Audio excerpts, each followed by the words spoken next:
agripreneurship. The stakeholders, participants of these programs are students, scientists, working professionals, farmers, and industry persons.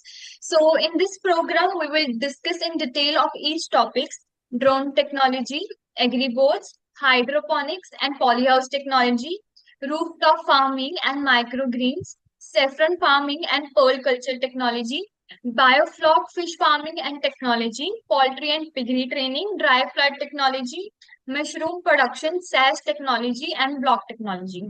So I welcome you all without taking your much time, and I welcome our esteemed guest, Honorable Dr. Prathapan Sir, Vice Chancellor DY Patel Agriculture. So I would like to share some of his achievements and insights with you participants.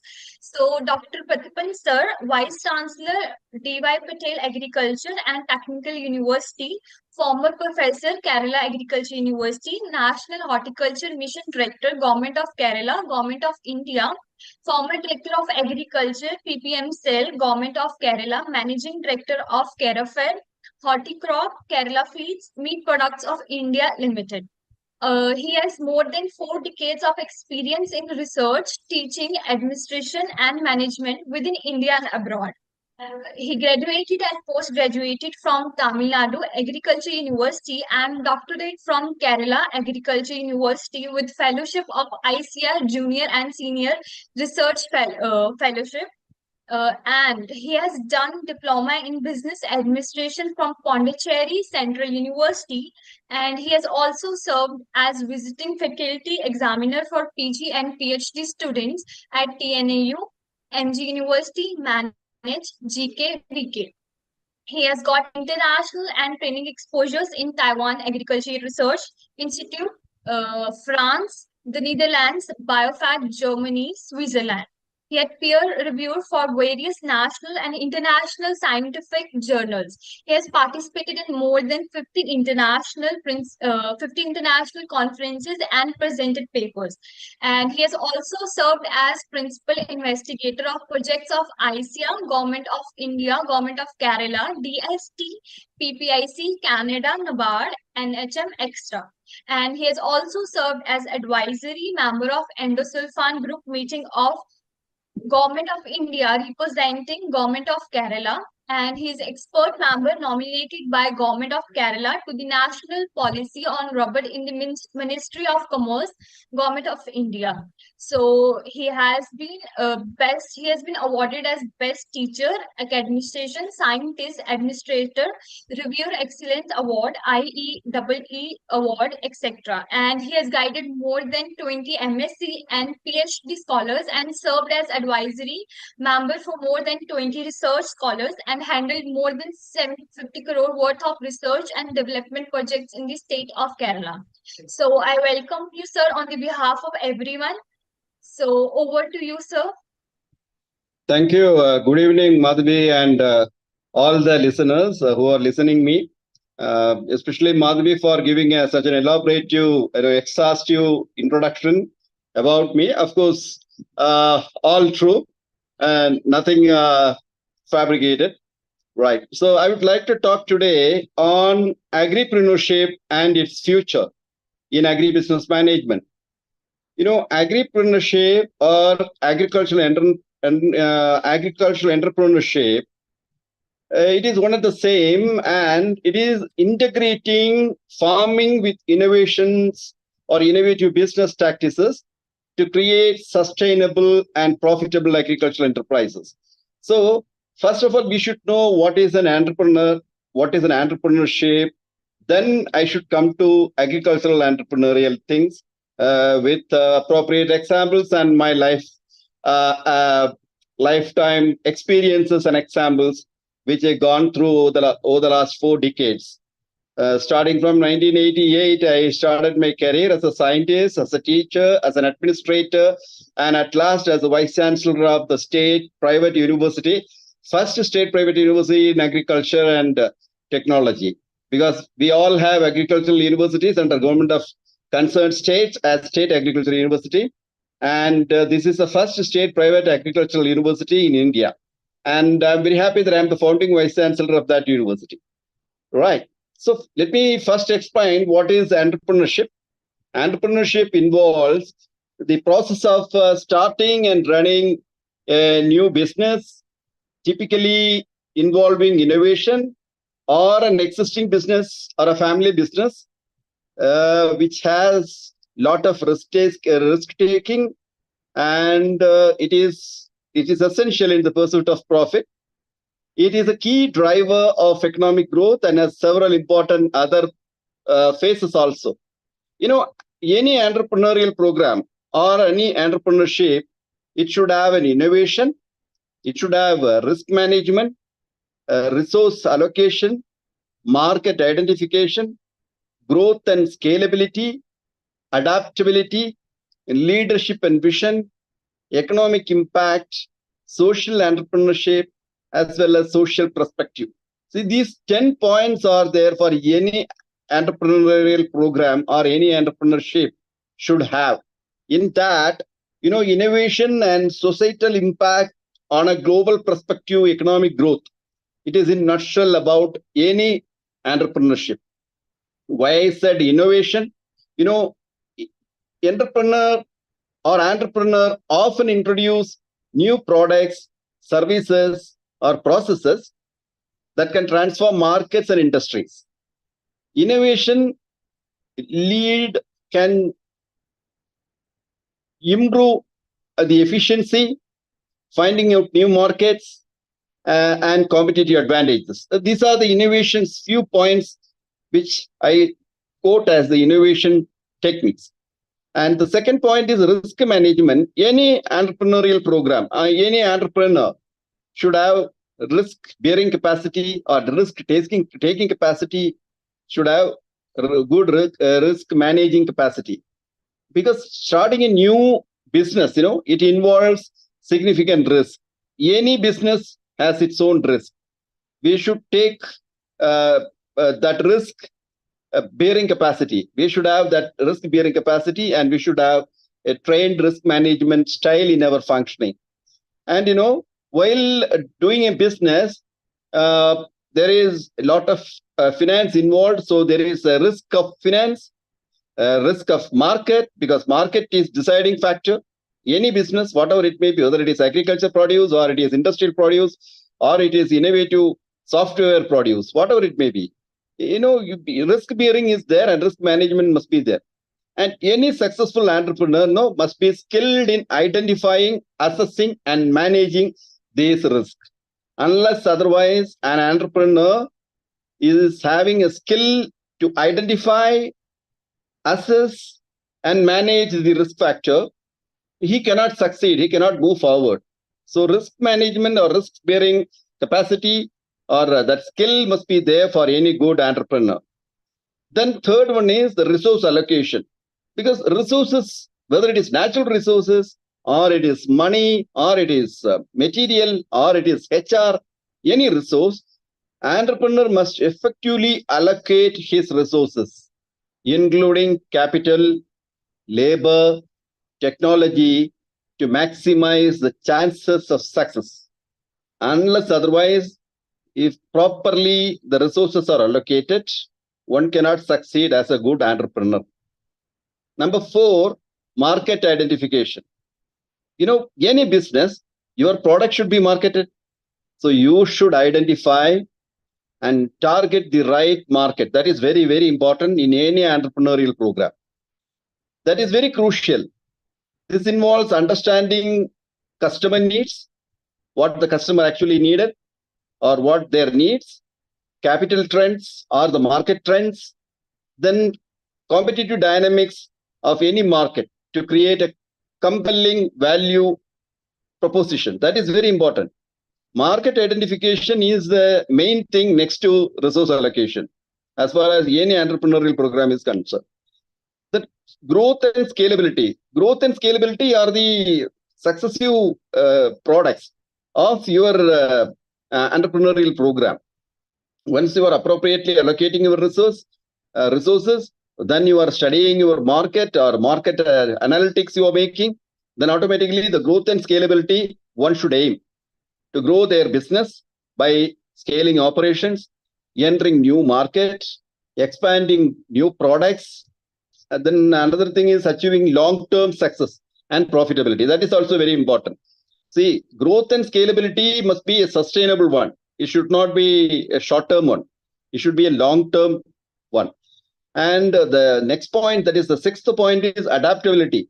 Any business entrepreneurial program, the entrepreneur should think of the business environment, which is constantly changing, and very successful entrepreneur must be adaptable to the changes, to pivot their strategies in response to market shift, technological achievements, and other external factors.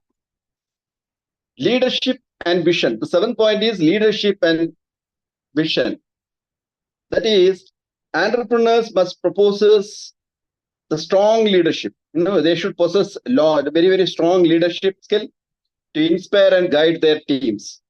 A clear vision helps in setting goals, making strategic decisions, and maintaining the focus on the leadership quality. And the next point in any entrepreneurial program is about the economic impact. Any entrepreneurial program should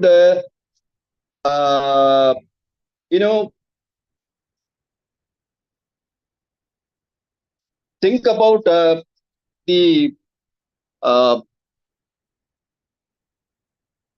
the economic impact of his entrepreneurial program.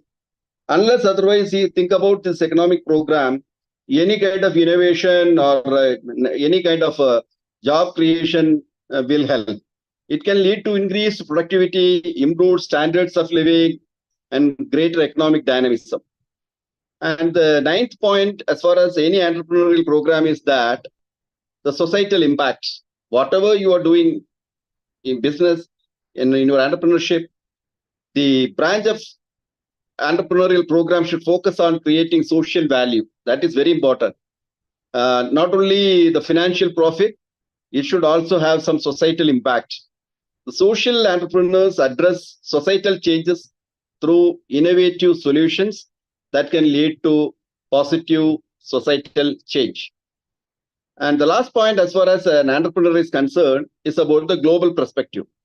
Any business you do, it should be with a long-term perspective as well as thinking on the global perspective. We should not be inside the well and think about the small unit, a small area where we are working. For example, here in Maharashtra industrial area is there. MIDC, Maharashtra Industrial Development Corporations in Kolhapur, Sangli, in other parts, Ichalkaranji. We have our industrial belt. We need not think only about our Maharashtra market, or should not think about the Indian market. On a global perspective, you should think about the world's need, demand. So it should be demand-driven as well as the international demand-driven. So whenever you do any entrepreneurial program, it should be on a global perspective. So with this introduction, the entrepreneurial introduction, I want to connect it with that of our agri-entrepreneurial or agricultural entrepreneurship. That is called agripreneurship.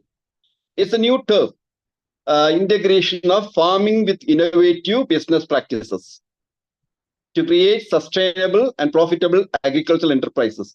In your introductory talk, you very clearly told Madhavi about the various aspects you are covering during the 1 month Manthan program of this program, online session happening. It is all about integrating various forms of agriculture and allied sector. Yes, right? Sir. A person who served in the agriculture and allied sector, while I was serving as the director of agriculture with project planning and monitoring in government of Kerala, handling RKVY projects, Rashtriya Krishi Vikas Yojana. Those scientists and officials or faculty members of various universities and all who have handled this RKVY program, the Raftar program, may recall that, agriculture and allied sector, whether it be agriculture, fisheries, animal husbandry, mushroom farming, honey beekeeping, uh, the advanced technologies of the recent days like IoT, Internet of Things, artificial intelligence and machine learning, or use of drones, sensors, etc. As well as the latest technologies like high tech farming or advanced farming techniques with micro irrigation systems, with fertigation, as well as use of sensors, as well as smart farm systems. So many developments are happening in agriculture. Above all, in my presentation, I want to show light on how to make agriculture sustainable, as well as it should be uh, younger friendly. Because why? Because yesteryears of agriculture practices in Indian situation is changed now. When I studied in BSc Agriculture in 1982 at TNAU, when I was a student of graduate student of TNAU, Tamil Nadu Agriculture University, we were taught that agriculture is an art, science, and business. Now, at the time I studied that, we studied as it is a BSc Agriculture program as a science course only. Now, really, I understood that it is a business. Even then, also it was business, but the modern times business is entirely different. Not like yesteryears, the farmer's son should continue as farmer, the farming family should continuously do farming. Those days are bygone days. We cannot compel anybody. Society won't permit now. Anybody can go to a highest level of Indian administration, or anybody can go to the political executive level, or anyone can grow to any height. So sky is the limit. So we cannot expect a farmer's son should be a farmer or a farmer's daughter should be a farmer.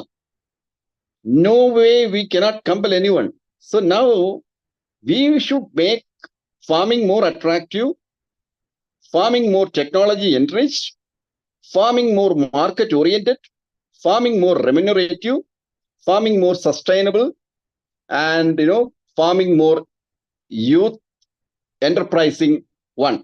Then only the youth will come for farming. Youth will continue in farming. So with that, I want to present before this agripreneurship or agricultural entrepreneurship by integrating farming with innovative business practices to create sustainable and profitable agricultural enterprises. It plays a vital role in future of agriculture for several reasons, especially in country like India, where agriculture is the main occupation. More than 65% or 68% of the people in the demographic condition is engaged in agriculture and allied sector, and we should make it as more remunerative as well as profit oriented one. Because we have seen a lot of the WhatsApp messages and all. People bargaining with the roadside vendors like our farmers who are selling their produces.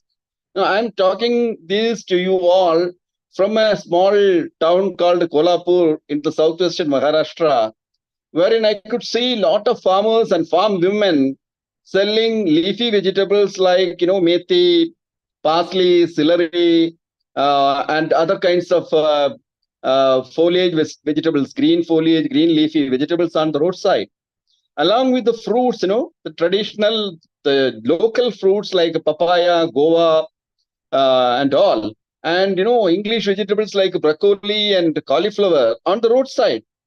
There, people are bargaining with them, whereas at the adjoining mall, I don't want to mention the name, whether it is Ata or Tata or whatever it may be, or Reliance or Resilience or whatever it may be.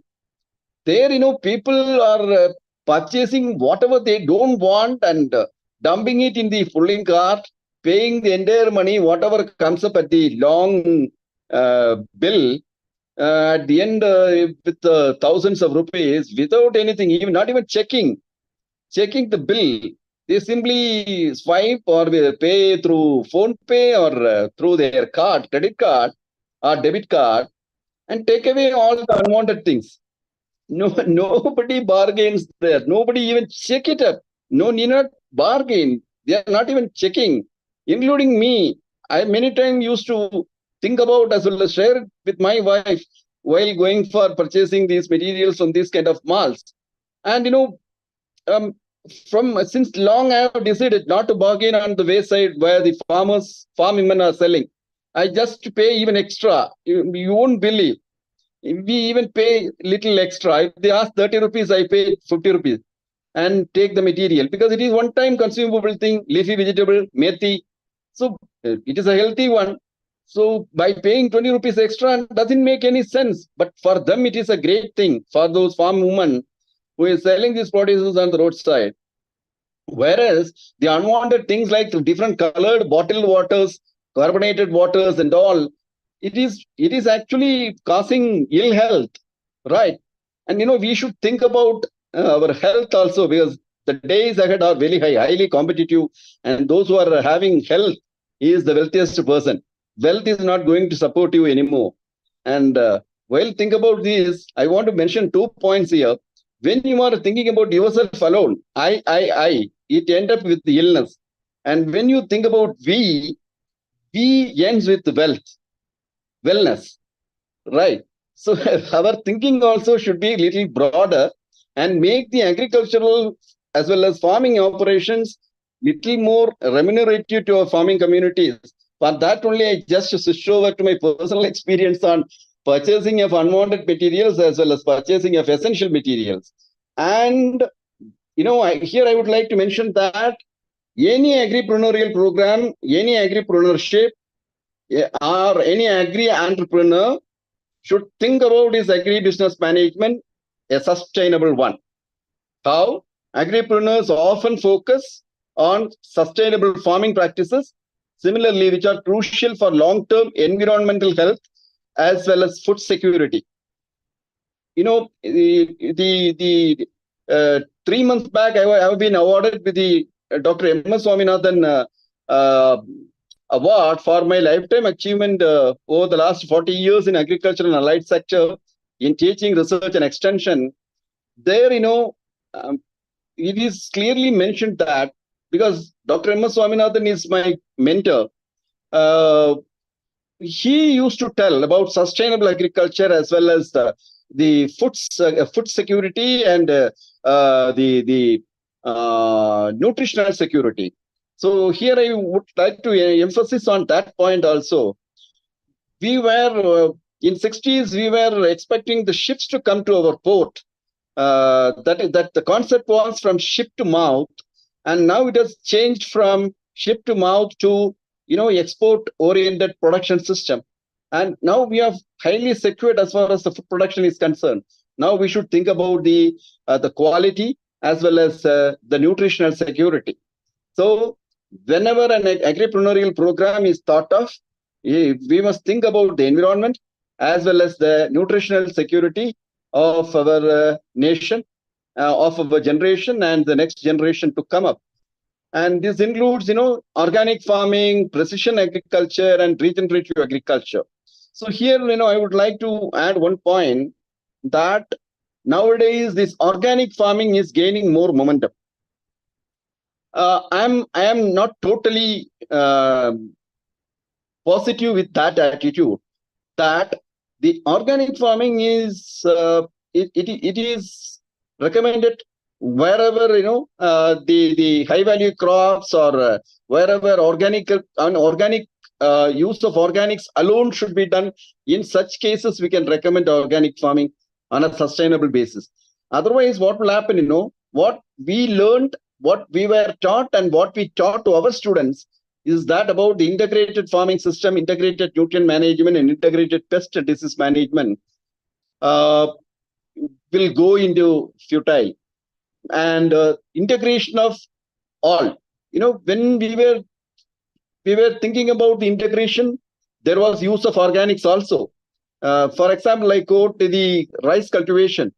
In wetland system of rice cultivation, use of leafy material, green leaf materials and all in 5 to 10 tons before plowing the land, before inundating the farm, inundating the field, allowing it to decompose in the water.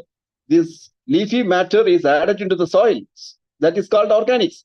And we are adding farmyard manure, farm compost. All these materials are added. Over and above this only, we are adding chemical fertilizers in a very measured way as per the research findings of our ICR institutes as well as state agricultural universities. The recommended dose is given in all the states. And that is called the integration of nutrient management, split application, coating urea with neem, coating other materials for slow release. So those kind of integration can be recommended. And that is why I refute that I am not for 100% organic or organic farming. Because, we have to think about 140 crore people. We have to feed all these mouth. Whether our AI, ML, the sensors, drones, IoT, whatever it comes, all this development comes, we have to think about the population and their health as well as their need also. So once we think about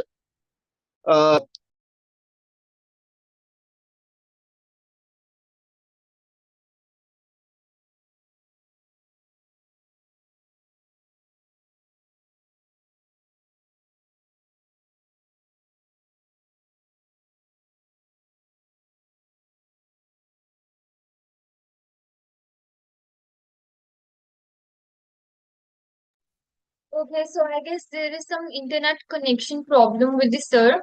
So sir will be here in a short while.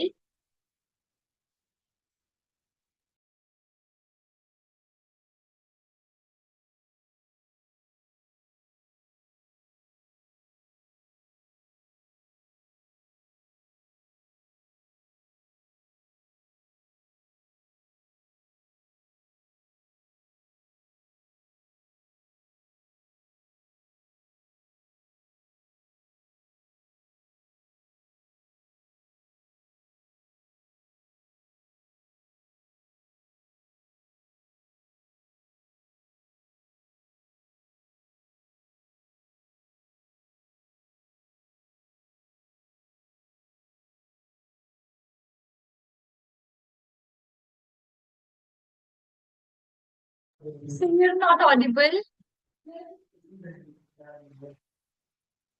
Okay, so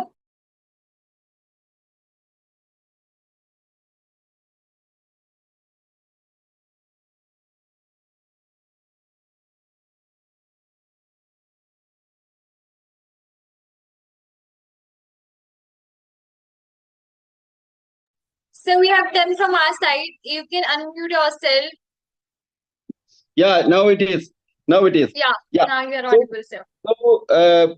when we think about sustainability, those who are advocating 100% organic farming, please have it in mind that don't push our 140 crore plus population into famine kind of things or any kind of difficulty.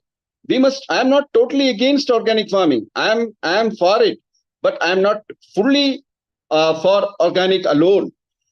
We should think about integration of organic as well as use of uh, very very efficiently as well as discriminately use the chemical fertilizers too. As the government of India is rightly pointing it towards slow release fertilizers, urea coated fertilizers, and other kinds of efficient use of nutrient management system they are advocating now. So that we should think about it. So that here I emphasize that the technology integration for agri entrepreneurship or agripreneurship must be there. And the third one is, while thinking about the technology intervention, agripreneurs are often at the forefront of adopting and implementing these technologies. That is why youngsters are now coming up into this. as the technology is added, it has given value addition to agriculture. That's why young generation is coming towards agriculture. So it is a welcoming trend. And the third point is about market access.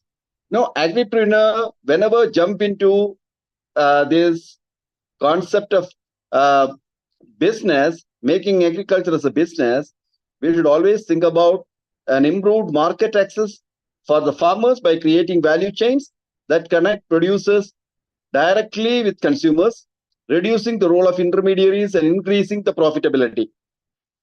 Market access, it is a very important thing. We should have create appropriate value chains that connect producers and directly with consumers. So many startups have come up like that, cut shorting the intermediaries, because or otherwise till yesteryears we were watching that all the profit is being looted by the intermediaries, and the producer is at the very uh, difficult situation. Not even his cost of cultivation he could meet, whereas the consumer has to pay a very huge money for the producers. So market access as well as intelligent market value chain, these things are very important. And another thing is, the farmers should not try to sell their produce as primary product. Farmers should make their farmer producer company or farmer producer organization, because they are the highly unorganized people in the society. So they should be organized. For that, not only NGOs, the governmental organizations can also support. Various missions have come up. Lot of missions are there, like National Horticulture Mission, National Mission for Medicinal Plants, National Google Mission. So many missions are there.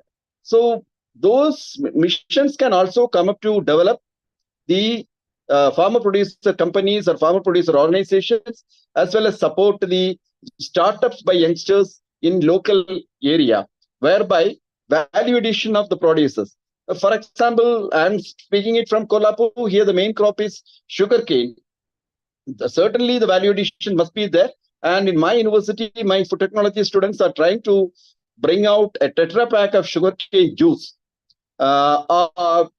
juice without any preservative. So they are in association with CFTRI Mysore, as well as Central, Defense Research Food Research Laboratory (DFRL). They are trying to bring out a tetra packed sugarcane juice, so which can be stored even in open, not inside the refrigerator, for long. So such kind of value addition must be thought of. Primary selling of primary producers as such will end up with loss to farmers, because the cost of cultivation has risen like anything. So we should think about the value addition of producers in appropriate way. And the fourth point is about the diversification. Agripreneurship encourages the diversification, as rightly pointed out in the introductory speech. Madhvi was telling it very rightly, that the diversification of agricultural activities, including agri-tourism, food processing, bioenergy production, and other kinds of activities. Not only pure agriculture, agriculture with tourism called agro-tourism, which is coming up very well, especially on the west, southwestern part of Maharashtra. Lot of agro-tourism programs are coming up. Startup programs are coming up. Small adventure parks, as well as stay homes, homestays, kind of things are coming up. Similarly, the ethnic cuisines of regions of all over India, because India is with diversified culture, right? Diversity in unity is our mantra, and you go anywhere in the country, starting from Kanyakumari to Kashmir, every nook and corner of our country has their own ethnic culture, ethnic cuisine, ethnic way of dressing, ethnic language. Everything is different when compared to the other. So we should make use of it. the ethnicity or so-called diversity, we should make use of it.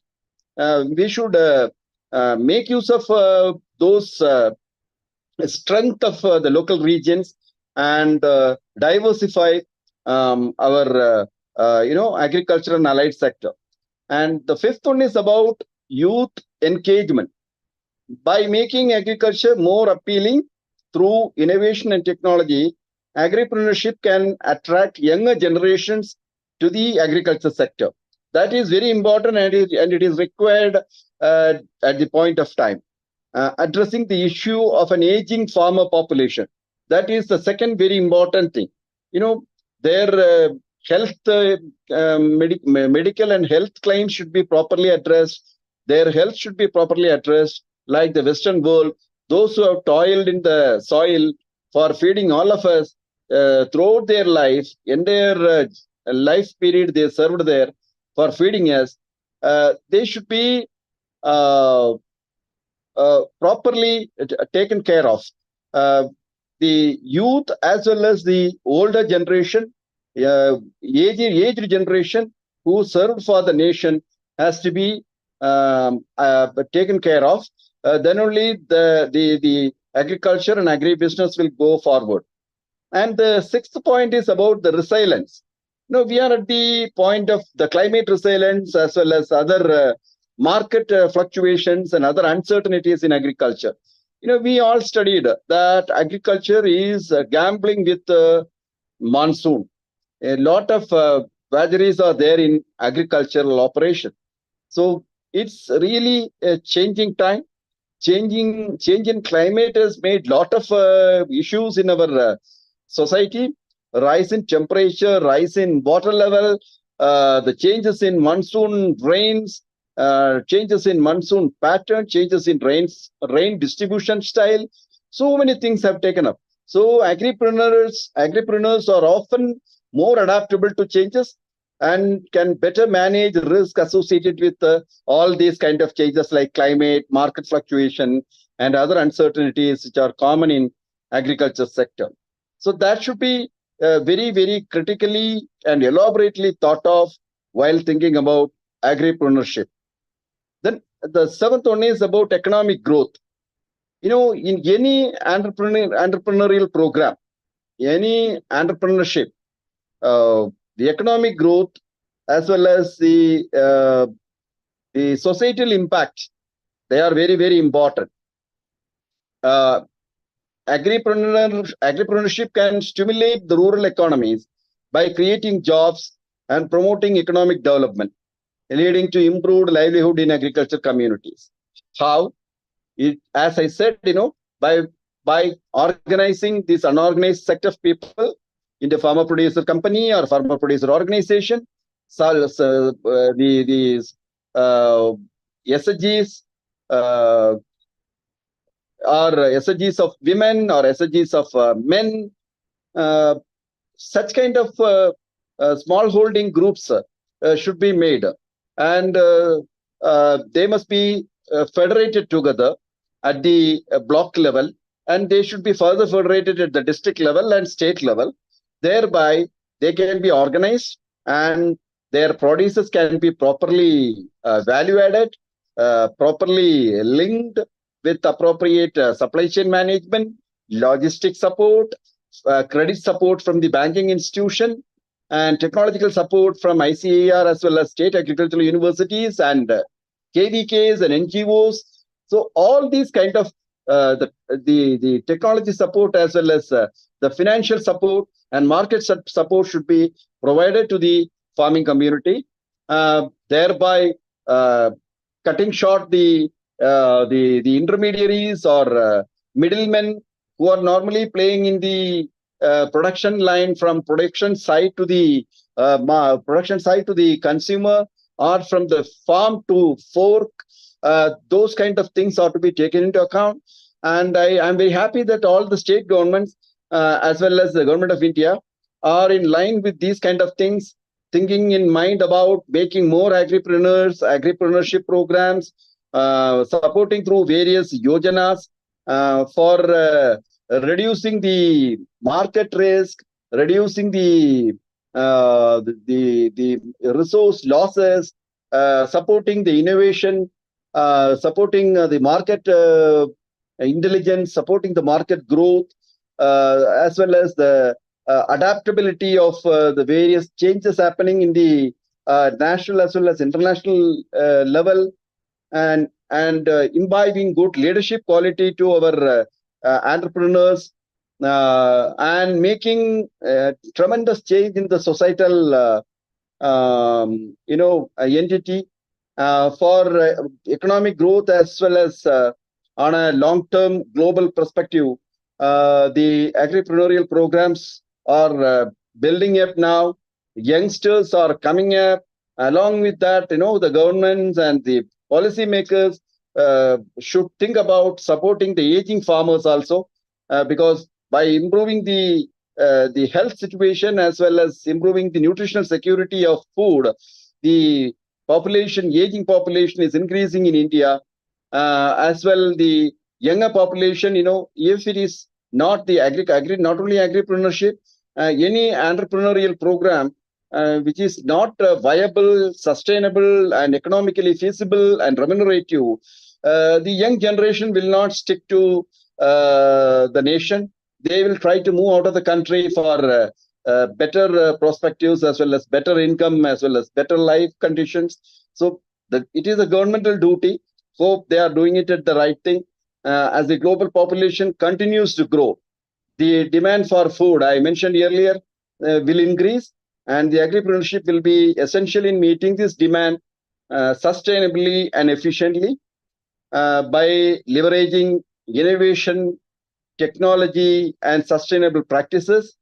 Agripreneurs can shape the future of agriculture, ensuring nutritional security, food security, the societal change, as well as economic prosperity on a global perspective.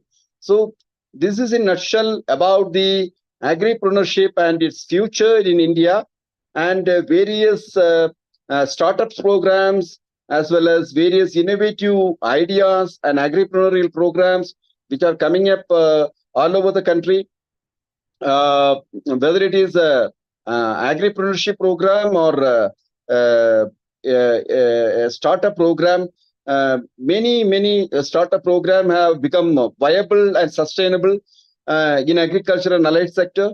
So I pledge and plead the young scientists and young listeners who are listening to me should involve in the agripreneurial program or agripreneurship program for the betterment of our nation, with the financial and the credit support of our banking institution, linking it with all the yojanas. I don't want to mention any particular Vikas Yojana.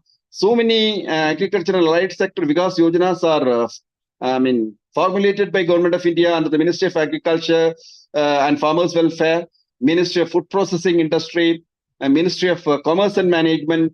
So many programs are there, as well as the National Bank for Agriculture and Rural Development, NABARD, is also having so many innovative agripreneurial assistantship. So those kind of assistantship should be harvested, should be taken, because nowadays a mere cell phone with net connectivity is more than enough to search all these things. You can very well search about the grants as well as credit support available in banking institution, financial institution, as well as the governmental institutions and other kind of NGOs. They are ready to support you. And all the ICR, SAUs, KVKs, and other universities related to agriculture and agricultural research, they are ready to support you by way of transfer of technology of their findings, which are in these institutions, that can also be purchased by the farmers group or farmers clusters or self-help group or farmer producer organizations, and make value addition to your produce rather than selling as primary product. Make it secondary and tertiary, as well as the other activities like beekeeping, mushroom cultivation, kind of other activities also, along with agriculture, fisheries, animal husbandry, and other activities. So the agripreneurship of the coming days, I hope it is very, very bright because huge demand is there in the international market. You specialize in the regional crop, regional produce, regional fruit, regional vegetable, or regional agricultural and allied sector produce. Value add it, brand it with traceability like our Nasik grapes or Nagpur orange or such kind of things with the traceability, wherein the by mere scanning of QR code, the consumer will know at which latitude and longitude your produce is cultivated, what kind of cultivation practices are used, whether it is chemical used, organically cultivated, or the time and the date at which these chemicals are used, uh, whether the residual toxicity level in the end product is well within the safe consumable limit or not. So all these things, especially the crop variety, the practices used, longitude, latitude, including the farmer's name, who cultivated that crop. So those kinds of things can be traced. So the traceability net are available now. If you're going for organic, APEDA is supporting for certification. Government of India's APEDA institution is supporting for certification. So those kind of all governmental machineries should be used, and it can be used by the farmers group or self-help groups or FPOs rather than by an individual farmer. The last but not the least is that I request the young farmers, young people who are into. I have lot of examples in my hand that people who worked in software industry in US and Europe, they came back to India. Now they are entered into the high tech farming as well as the high value crop cultivation in our country, and they are having a excellent lifestyle as well as excellent standard of living. They are earning good money than what they earned in somebody else's country, right? So to make India proud, to be here, to serve here, as well as to make our environment as well as the society in a prosperous way. With this, I conclude my talk, and I congratulate the Just Agriculture Group and the allied partners and the Horticulture University involved in this very, very informative talk series, and I'm very happy to be part of it. And my presence and my contribution will continue with Just Agriculture. And with this, I conclude. Thank you very much, and especially thank Madhavi and your team. Thank you very much. Thank you so much, sir. So before concluding session, we will have some question round so Yeah. that participant can interact with you. We'll open the chat box, participants. So you can go for any query or any question to the sir.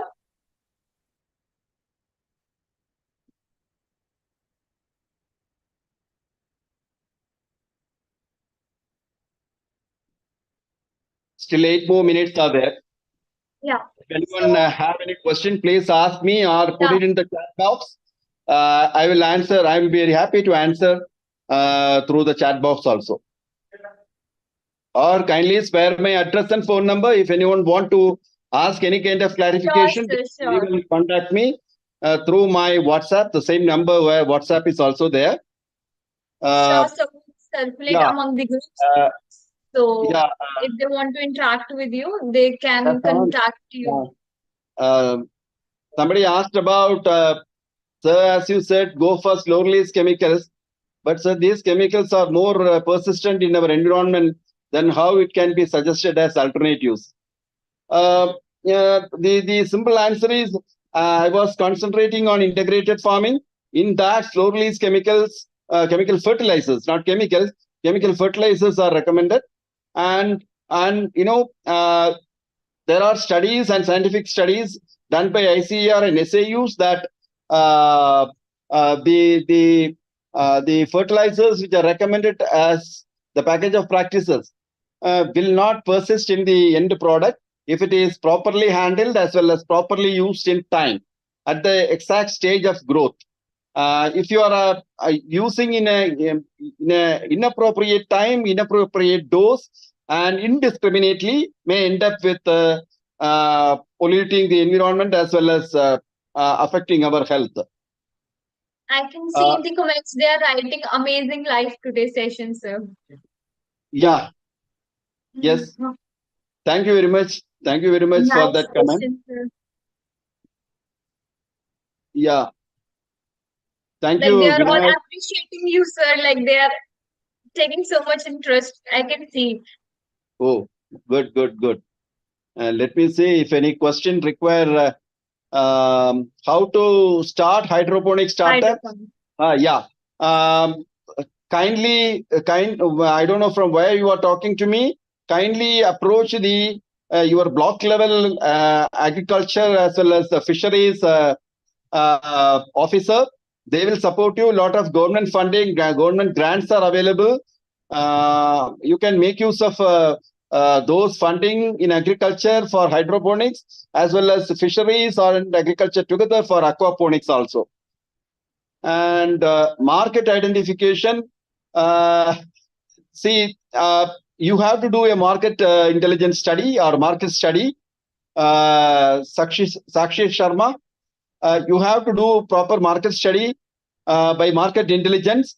Then you will identify which is in demand at your market, at what form it is demanded in your market, at what time it is demanded in your markets. So what, when, where, how, which, these all questions should be answered. Then you can find out the exact market where your producers ought to be tell. Dry flower technology, yes, I will recommend you to contact with your state agriculture university. There you could get the training for dry flower technology. It has amazing market, especially in the hospitality industry, hotel industry, as well as the tourism industry, where the dry flower technology and dry flower arrangements are in high demand. So you can very well contact there. About the agri-tourism entrepreneurship, it is yet another upcoming program. Kindly contact your tourism department as well as the agriculture department of your district as well as the state.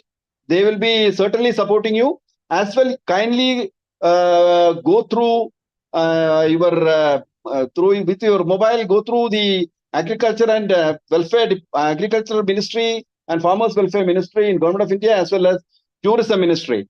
So you will get ample proposals, projects, as well as funding source from there. You can do that agri-tourism.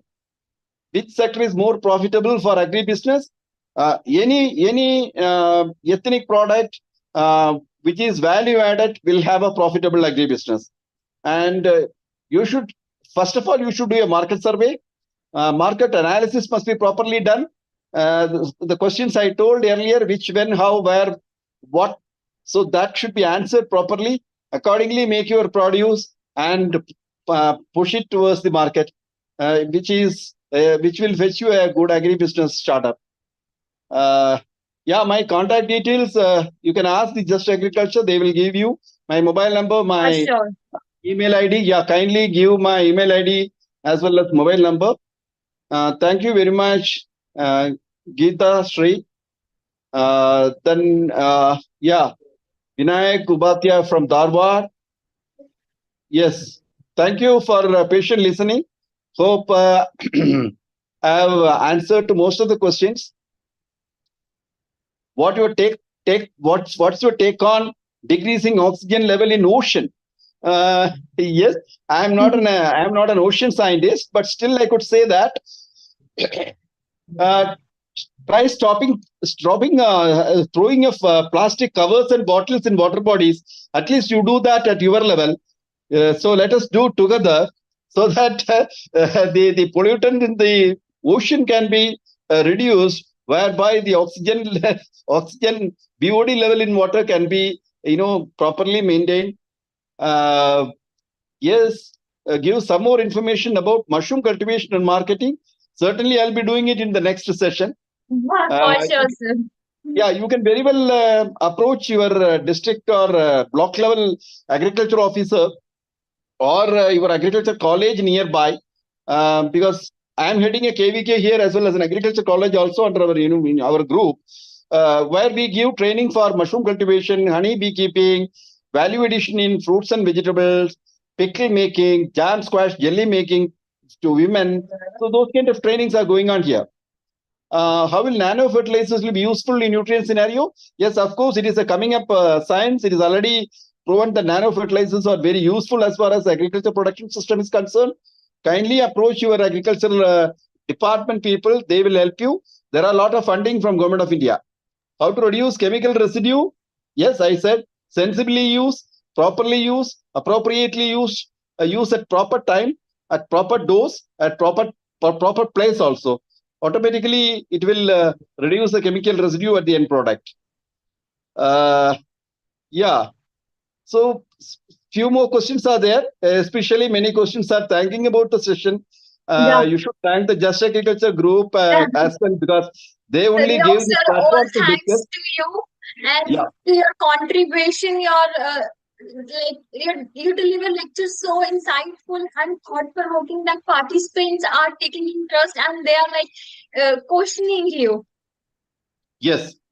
So if I haven't talked sensibly, they would not have asked this much of questions. Yes, sir. Uh, I'm very happy that a lot of questions are there. Um, Time given to me is 5 to 6. I'm right at the stroke of 6 now.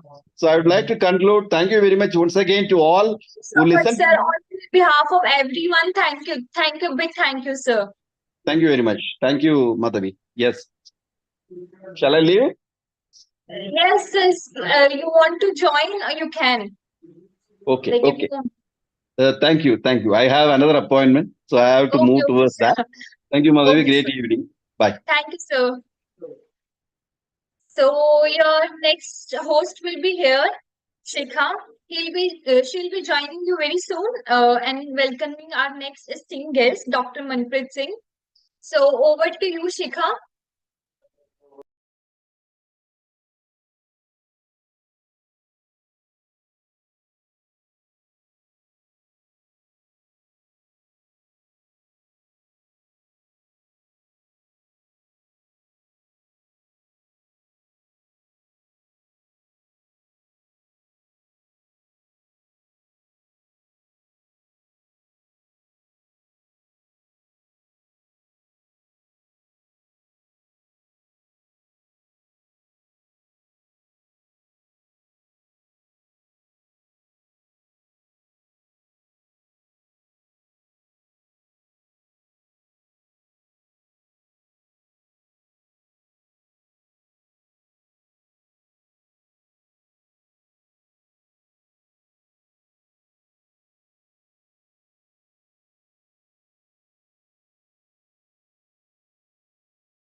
Shikha, please unmute. So, hello everyone. This side Shikha, your host. So, now I will welcome esteemed guest Dr. Manpreet Singh. So, I would like to share some of his achievements and insights. Dr. Manpreet Singh, born belongs the UT of Jammu and Kashmir. He graduated as BSc Agriculture from GBPUANT. Patnagar completed MSc Agriculture in Fruit Science and Sri Kashmir University of Agriculture, Science and Technology, Jammu, and PhD from GBPUANT, Patnagar in the Department of Horticulture. He has been awarded with the postdoctorate fellowship under the World Bank funded project, National Agriculture Higher Education Project. Has qualified ICR NET in the field of fruit science. At present, he is working as assistant professor in the graphic era Hill University, Dehradun, Uttarakhand. He has vast experience in the field of high tech horticulture and farm management. He has authored 18 research papers, in which many papers are high impact journals, 5 review papers, 4 book chapters, and a number of popular articles for different reputed magazines. He is the recipient of Young Scientist Award, Excellent Teaching Award, Student Excellence Award, and many more. He is also providing technical guidance regarding hydroponics cultivation and protected cultivation to NGOs and farmers of the country time to time. So it's honor for us, sir. You are here and I welcome you, sir. Thank you, Shikha. Thank you.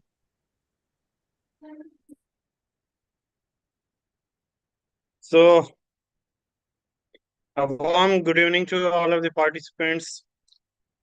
Whatever information I have gathered, I hope there will be many seniors, many of my colleagues, and my dear students. Well, in a very short communication, I was assigned this topic, and I will try my level best to convey or to make you understand what is protected cultivation and how we are managing the fruit crops in protected cultivation. Am I audible to all of you? Yes, sir. Am I- You are audible. Okay. I'm sharing a screen, okay?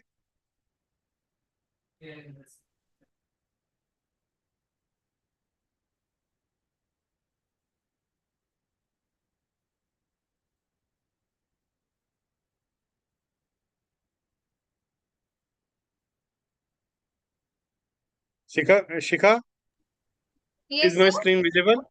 Yes, sir. Yes, sir. So, my dear students, today we are going to read about what is protected cultivation, what is the scenario of protected cultivation in India, or you can say abroad. So,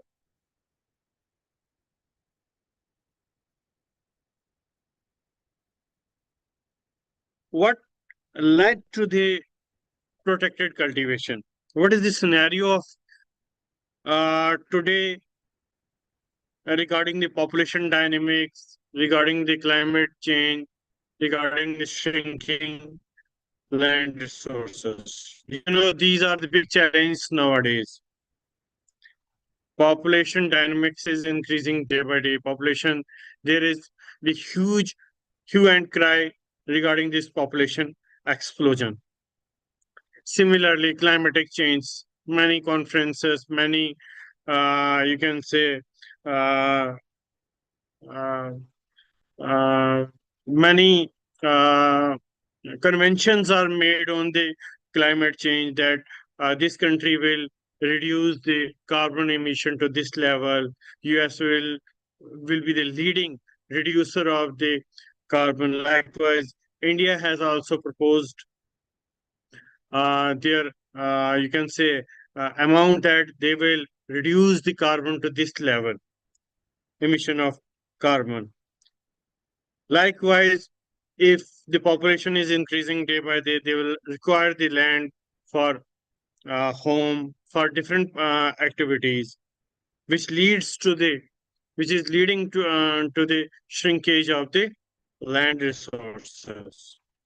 And this has led to think for the small spaces, or you can say small structures, which can produce the crop, which will be able, that technology which will be able to feed the large number of population worldwide.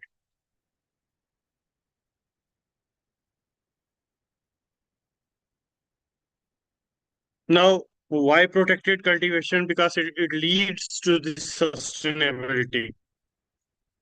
Either it is social, environmental, or economical. Fine. It leads to the quality production, higher production, and it helps the farmers to maximize their farm income. Now, first of all, we must know what is protected cultivation. Protected cultivation is a technique in which we modify the microclimate of the plant. Any technique which modifies the climate, which modifies the environment, which modifies the environment of a plant.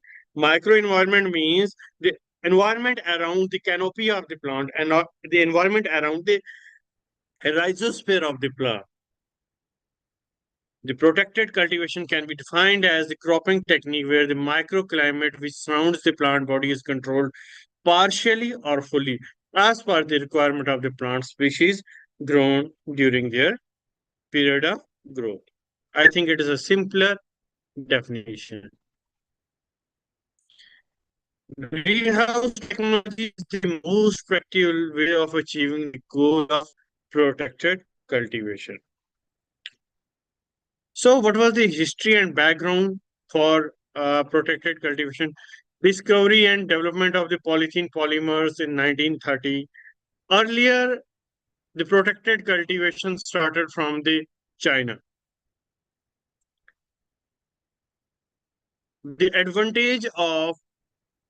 The real advantage of protected cultivation, you can say, was gained by, or you can say, was taken up by the Israel. Full establishment of the protected agriculture after World War II, and the first use of polythene was in 1948. The greenhouse technology first started during the middle of the 18th century in Europe, but the China was the leading, and in fact, this China is leading in adoption of the protected cultivation in case of vegetables. Why protected cultivation? Because the crops could be grown under the inclement climatic conditions, which is not possible to grow in the open field. You can see if you have seen in your universities or you have seen in your college, if the same crop is grown in the protected structure and the similar crop is grown in the outside open climatic condition, open environmental conditions, you will see a critical difference between the growth and quality of that produce. Efficient utilization of the precious inputs like water and nutrient. The biggest, you can say, challenge nowadays is water as well. We need to have the water use efficient techniques, and protected cultivation is one of the technique in which you can say we can achieve the water use efficiency. Early nursery and early cropping. You can you can fetch the crop, you can fetch the price by getting the crop earlier as compared to the open conditions. Definitely, there is the higher productivity because in open condition there are biotic as well as abiotic challenges, which leads to the uh, decrease which leads to the uh, reduction in the original crop potential of the you can say that crop species. But in case of protected cultivation, all these environmental factors like insect pest and you can say quality of air, you can say the humidity, optimum temperature is maintained, which leads to the production of the crops, as well as there is high quantity of the crop as compared to the open condition. Definitely, there is a superior quality of the produce. Effective control against disease and insect and pest. It reduced expenditure on the pesticides and insecticides. Definitely, when there is a closed environment, when there is a closed environment, we will not let the pests to enter the this closed, you can say, structures, which will definitely lead to the reduction in the pesticidal use, insecticidal use, weedicidal use. Fine. Now, hardening and acclimatization of the tissue cultured plants we can easily achieve because we can regulate the temperature, we can regulate the moisture, which is important in case of the tissue culture. Protection against heavy rain, hails, and birds. Similarly. Now, what are the principles of protected cultivation? The transparent cover acts as a radiation filter. Well, the incident rays of the sun enter into the protected structures, which are not fully reflected back to the atmosphere. They get scattered, which helps to the increment in the temperature. This phenomena results in the trapping of the solar heat, thereby raising the greenhouse temperature. Lack of air exchange between the greenhouse and the ambient further enhances the heat retention capacity of the greenhouse. I hope this is understandable. This natural rise in the greenhouse temperature coupled with available sunlight helps in the successful production of the crops during winter. Because in winters, our North India usually faces the problem like frost, like you can say uh, somewhere in Kashmir, or you can say hilly regions, the water, or you can say there is the ice crystallization. The temperature goes below the chilling temperature, below the freezing temperature, which leads to the damage in crop. Because if we have the protected structures in those areas where the temperature goes below the freezing point, definitely it will help us to fetch the good prices of those crops grown under the protected structures. This figure shows that solar radiations get trapped. There is the less exchange of temperature, less exchange of air between inside and outside the greenhouse structures. What is the world status? You can say is China. I was earlier saying that China is the leading adopter of this protected technology.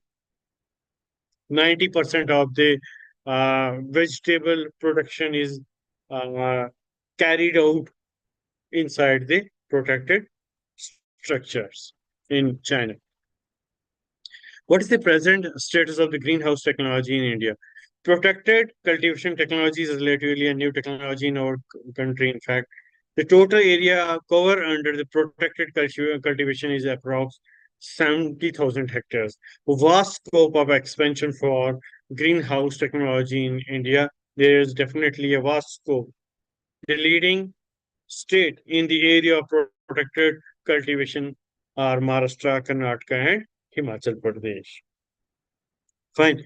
It doesn't mean that protected cultivation is only the greenhouses, or you can say the uh, net houses, lath houses, or glass houses. No, in protected cultivation, I have earlier said that it is the manipulation, or it is the, you can say, change of uh, environmental conditions of rhizosphere as well as of you can say tree canopy. In rhizosphere, how we can change?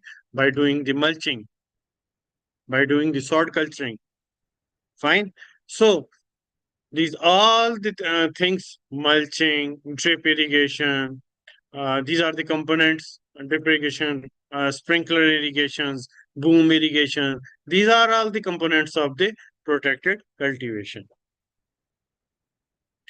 Now, what are the types of protected structures? These are plastic tunnels, high tunnels, and low tunnels, greenhouses, net houses, and polyhouses. Plastic tunnels are the miniature form of greenhouses. Under low tunnels, artificial controlling of the climatic control condition is not possible. The low tunnels are found very successful for raising the nursery. Definitely, the big crops, you can say, big crops, we cannot raise the big fruit trees under the small tunnels. We can raise their nursery. We can have the grafted plants kept under those small tunnels. We can have the tissue culture plants kept under the those low tunnels. The biggest, you can say, the biggest advantage of the protected cultivation is off-season cultivation. The crops which are not available in the winter, if we grow in winter season under the protected cultivation, definitely they will help us to gain the maximum profit from the market. Their market value increases. Off-season cultivation under low plastic tunnel is one of the most profitable technology under the northern plains of India. 30 to 40 micron thick polythene used in the low tunnels. See, this is the difference between high tunnel and low tunnel. Now,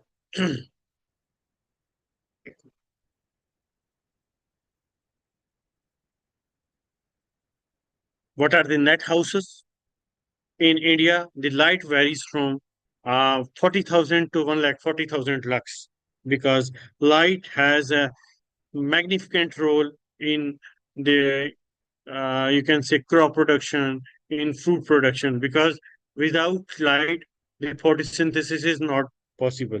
So entrance of the light, or you can say the entrance of the sunlight is very important. We can reduce the sunlight with 30%, 50%, and 75%. I mean to say, we can have a reduction in the sunlight for 30%, 50%, 75%. The 50% shade net are commonly used in the India. Insect proof net house can be used for the virus free cultivation. Definitely, there are many insects like fruit fly, which you can say carry out the different viruses in different fruit crops. So it will help the insect fruit net house will help in the reduction in, you can say, uh, virus infection in the fruit crops. Now there is the problem in the rainy season with context to the these net houses. So we have developed a new technology in which the in which the you can say gavel area, or you can say the upper area of the net house is covered with the polythene so as to protect the structures, you can say the area, from high rains and insects. The greenhouse based on the cost, high cost, medium cost, and low cost. Definitely, you can say uh, the first one is low cost. In this polyhouse, we have taken the PVC pipes, three PVC pipes, bended in that way, and we have just you can say we have just applied that polythene over the these bended you can say PVC pipes. It will definitely cost very low. Then there is the medium cost, in which some GI pipes are used, in which definite doors are there, fine, in which irrigation system is there. Now, high cost, it will be of glass structure, it will be of uh, fiber. You can say we can have fiber in place of polythene. We have different climatic control instruments inside it. We have different instruments, or we can have different techniques which will help in the maintenance of the humidity, temperature. There in high cost greenhouses, there are you can say light screens available, which will help to retain the light which we need for the crop production. Now, this is the structure of a polyhouse. I should not go on the structure of polyhouse in some other classes or sometimes else. I will take a class regarding the structure of the polyhouse. Now, site selection is important for the protected cultivation in context to the polyhouses. The selection site should be free from pollution. Water should be available regularly. Supply of the electricity should be regular. Soil should be properly leveled and drained. Polyhouse should be near to the roadside, means proper approachable road must be there to go to the greenhouses. Some space should be there for further extension.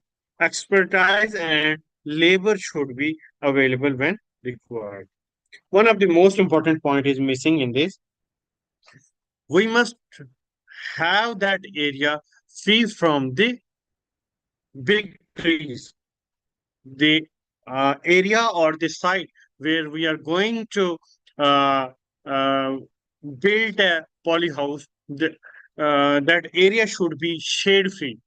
Means there should not be big plants which can uh, cause a shading effect on the polyhouse.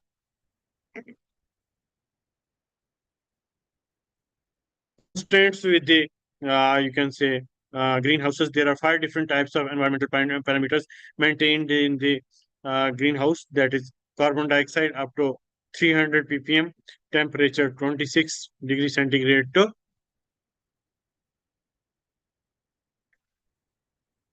30 degrees centigrade during daytime, and 15 degrees centigrade to 18 degrees centigrade in night, and can go up to the 40 degrees centigrade. Light 50,000 to 60,000 lux. Humidity 85 to 90. And likewise airflow.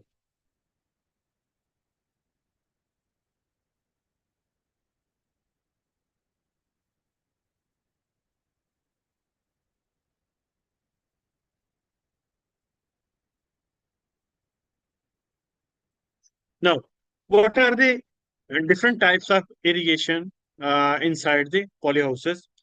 We can go for the hand watering, like we have low cost polyhouses. We can go for the hand watering. We can go for the overhead sprinklers, drip irrigation system, and mist irrigation system. Can anyone tell me where from this drip irrigation system evolved? Who was the scientist behind the drip irrigation system?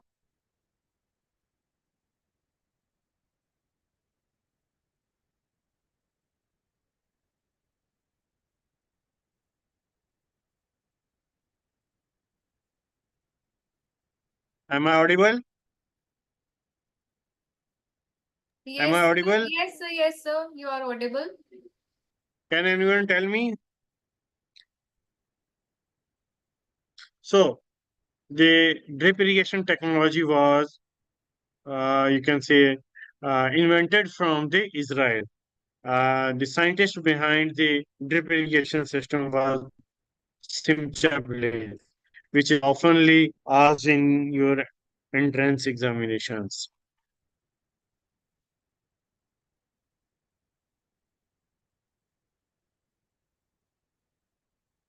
Now, what is drip irrigation system? It is the advanced irrigation method which helps in required quantity of water can be supplied at the root zone of the soil.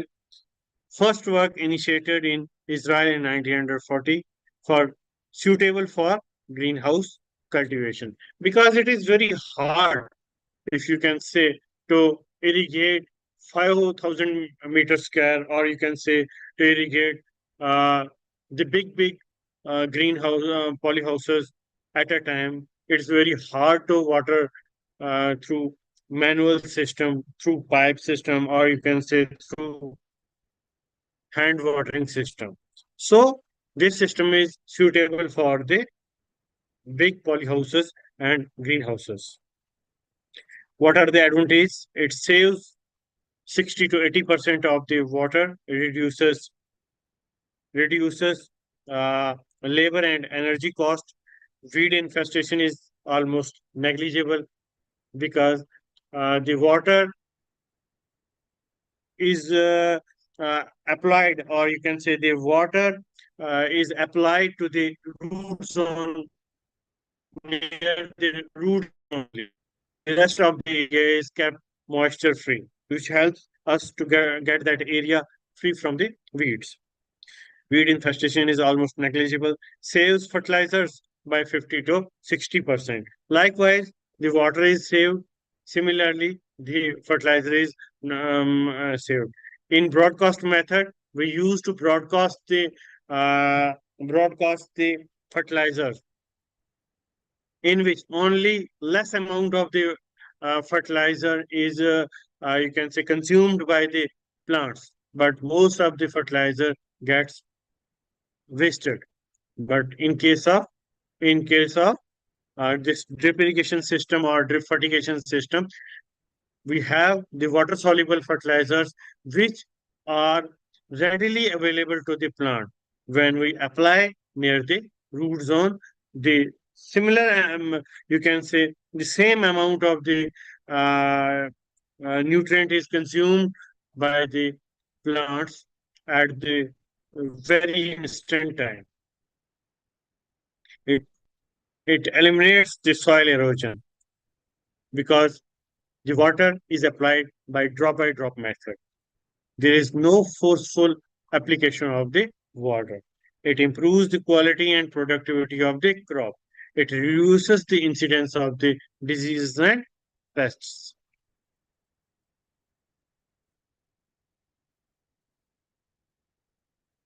If we compare the study between the open and protected cultivation, we have found that in protected cultivation, the high yield 5 to 6 times as compared to open field cultivation. Good fruit appearance. In this, there is the insect pest attack. There is definitely the you can say impact of some climatic adversities. Almost all marketable produce 50 to 80% is you can say in case of open we can go for the marketing of 50 to 80%, and during winter only 30%. Easily control insect and pest because that is a confined area. We can control the insect pest as compared to outside. Outside, there are various sources, or you can say there are various hosts which can capture those pests producing time to time. Duration is fixed, and in open, duration is not fixed. I mean to say, by duration, seed sowing up to harvesting. It is fixed. It will take 2 months or 3 months in case of vegetable. But in case of open field conditions, there is no fixed time.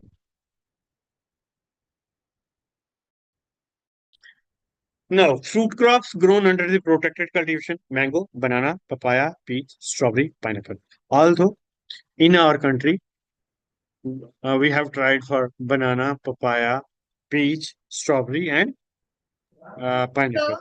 So sorry for interrupt you, but sir आपकी screen बड़ी कर दो थोड़ी PPT की visible नहीं हो रही. हाँ जी. Okay. Yes sir. It's fine. Is Yes it fine? sir. Yes sir. Okay.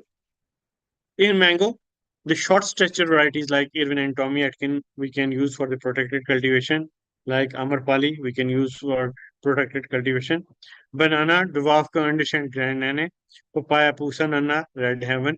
Peach, Nectarine, Mayfire, Early Red 2. In case of strawberry, Chandler. In case of pineapple, Q. Grape, plum, apricot, sweet cherries, blueberries are also grown under the protected cultivation. C. This is the mango. Irvin grafted on Formosa, only cultivar planted in Japan. The planting distance is 2.5 into 2.5 meter. Yield is 2.5 to 3 times higher over open field condition. Fine. Greenhouse banana cultivation. Morocco, it is the leading banana producer. More than 10,000 hectare area is under the banana cultivation in Morocco, followed by the Spain. What is the advantage of growing green banana in the greenhouse? Definitely, a reduction in the water consumption, 25 to 30%, because the banana requires a lot of water. Increase in leaf surface area to higher photosynthetic activity. Prevention of the dispersal of the Sigatoka disease, as it is mostly spread by the wind. Now, what are the advantages of peach and nectarine? Elimination of the rain-induced fruit cracking and waterlogging condition, because that the crops like peach, they are hydrophobic in nature. If we provide excess of water, there is the you can say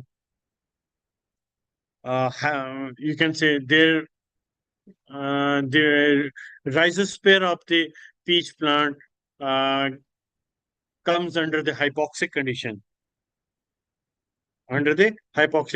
condition, which finally leads to the death of the plant. Protection from hot winds and hail, reduced frost risk, uh, because the flowering is during the February, March, and there are high chances of frost. So we can protect our plants from the frost under the protected cultivation. Pollution-free fruits, no least pesticide residues, and attractive fruit coloration. Shandong Province is the most famous for protected apricot cultivation. It requires more light, so light intensity in the greenhouse should be increased. Cultivar like Gold Sun, the first choice variety, early variety, good fruit quality, high percent of fertile flowers, Honfeng, Xingji are the other varieties. These all varieties are grown under protected cultivation in China.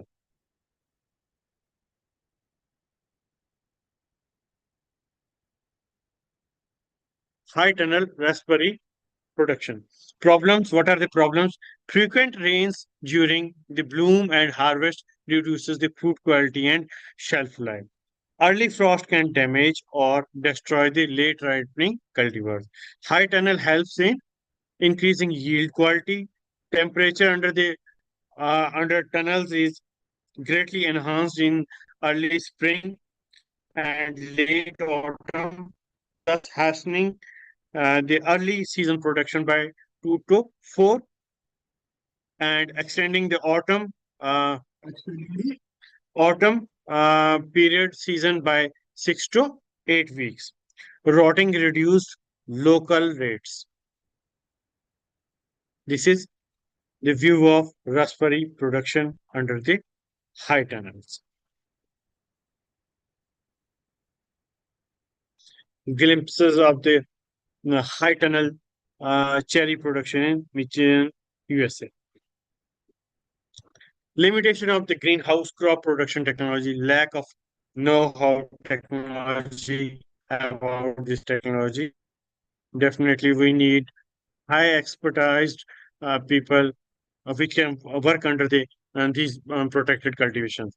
The similar labor under the protected cultivation cannot be executed as we execute in our open field conditions, because in this protected cultivation we need those laborers which are skilled in nature, which have the knowledge about the technology, yeah, for example drip irrigation, sprinkler irrigation, when to provide irrigation, when to maintain the humidity, when to maintain the temperature, when to maintain the light intensity.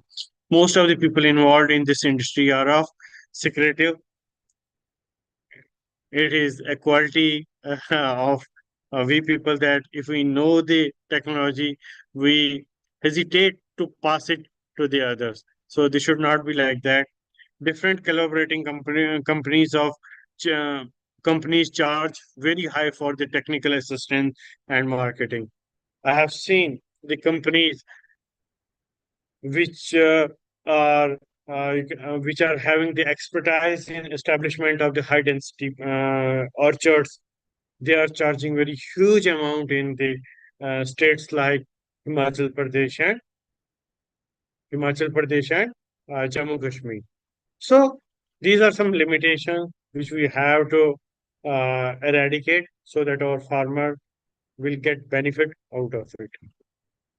Lack of location specific polyhouses. We used to build polyhouses anywhere, which later on does not give produce up to the optimum level because the site selection is very poor. Absence of local competitive entrepreneurs, non-availability of the quality polythene sheet. Because in polythene sheet, we require those sheets which are UV stabilized. And what the farmer do or what the entrepreneurs do, they used to uh, get those polythenes which are of cheap quality, which are of which are on cheap rates, and they you can say do not know what happens after the 1 year. Their polythene gets scrapped off. There is the you can say and the winds, high winds used to destroy the polyhouses if we do not use the good quality material, good quality polythenes. So UV stabilized polythenes are required for the establishment of the good polyhouses. Inadequate financial assistances to the growers, because we know in our society there are small farmers, marginal farmers, and you can say um, uh, rich farmers as well. But if a small farmer uh, would like to establish a poly house of 500 meters square or 1000 meters square, it will cost him about 5 to 10 lakh rupees. So financial assistance becomes sometimes a constraint for establishment of the poly house. Insurance facility against the natural calamities is lacking. The technological inclusion, it requires the dissemination of the technology, demonstration of the success, communication, and the governmental assistance. So what should be the future strategies in context to the protected cultivation? Development of need-based polyhouses designed for different areas, because uh, you can read about the different type of structures of polyhouses. In high altitude, we require the polyhouses of different shape. In plains, we require the polyhouses of different shape. It depends on the wind velocity. It depends on the nature of climate there, whether they require the polyhouses which which can sustain the load of snow, which can sustain the load of heavy winds. Likewise, the in plains, the polyhouse structures, there is the need to see whether our polyhouse structures uh, can bear the high speed winds or not. So, need-based polyhouse designs for the different areas, there is the requirement of developing those type of polyhouses. Ensuring easily availability of the UV stabilized plastic shades and nets. Development of the suitable varieties specifically for polyhouses. These varieties should be of short stature. These varieties should be of prolific nature. These should not have alternate bearing problem. So we need to develop those varieties which will help our farmer to fetch out good prices by having good quality crop production. Work on eco-friendly nutrient and pest management to be taken. Chemical fertilizers are used. We know that chemical fertilizers are used for the, you can say, nutrient solutions in case of protected cultivation. But there is a requirement that we should develop some protocols, or we should do research on organic formulations so that the cost is reduced and the health benefits are increased. The government incentives for popularization of the technology. There should be intervention of the government in order to have the popularization of these technologies. So in the end, or we can conclude our today's class by saying that this is a most appropriate technology for the future, because shrinkage of land and the increase in the population dynamics will lead to the reduction in the you can say reduction in the average production of the crops, and these structure will help definitely to meet out the demand of people with good quality and good quantity fruits and vegetables. Thank you so much. If any questions regarding the protected cultivation, you may ask.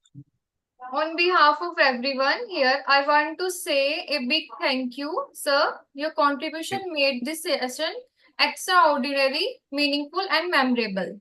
So, dear participants, those who are interested, to ask any question, I have any query, please ask. Our chat box is open.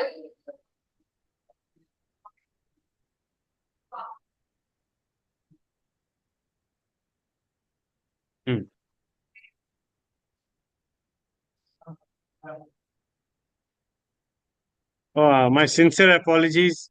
I did not use Hindi language because I was not knowing that uh,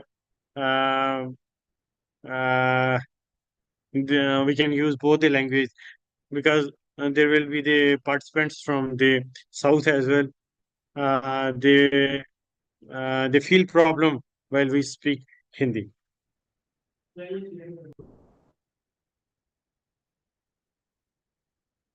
So Sibakthon, you can say these are the crops of the higher altitudes. And the issues like National Bureau of Plant Genetic Resources, they are doing research on these crops, these underutilized crops. Once they will give some protocols regarding the cultivation of these crops, we will definitely do research on that as well.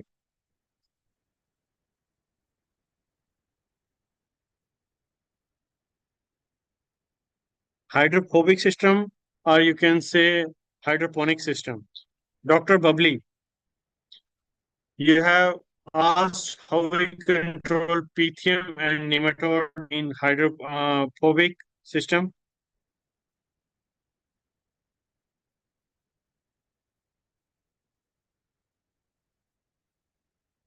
Am I audible? Yes, sir, you are audible. There is a big problem of nematodes in the protected cultivation. Very high researches are going on in context to the nematode problems in the this uh, protected cultivation. I am myself doing the hydroponic cultivation in the university. I have not found the nematode problem in the hydroponic system till now. And if you want to know that in protected cultivation how nematode is, you can control the nematode. the best method is go for the soil solarization, in which you have to fill the this your polyhouse with full water. We have to give the water just like a flood irrigation.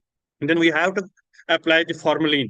We have to apply formalin, and we have to cover that area with a transparent sheet, poly sheet, which will help to raise the temperature, and the fumes of these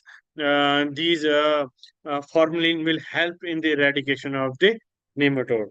And sometimes, if the area is small, we have to keep on changing the soil.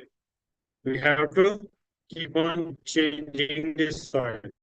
And if we have found uh, nematode problem in a single plant, we have to eradicate that plant without touching the other. And we have to apply the preventive measures for that area in a you can say उसी time पे हमने उसको use करना है. ठीक है.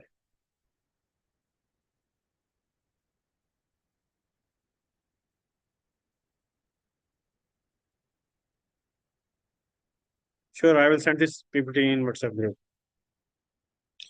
What is the solution of high costing of protected cultivation? Solution is we nowadays the government is trying to build up the bamboo like structures in place of galvanized iron. In northeast, they are making the protected cultivation structures with the help of bamboos. Likewise, you can reduce the cost. Although it is a you can say a high cost technology, government is providing subsidies on this technology. You can avail those subsidies as well.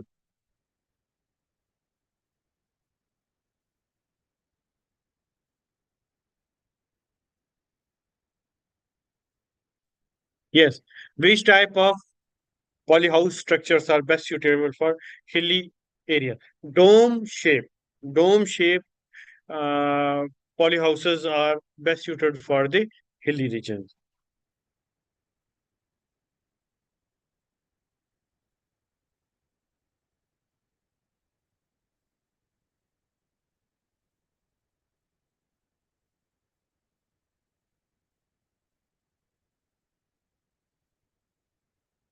Normally, relative humidity is high because of evaporative cooling.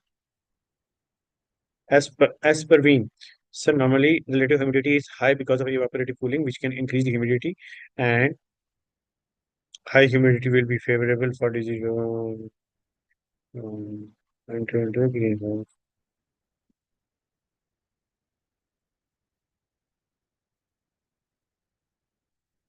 See, there is a fan pad system in the uh, big polyhouses.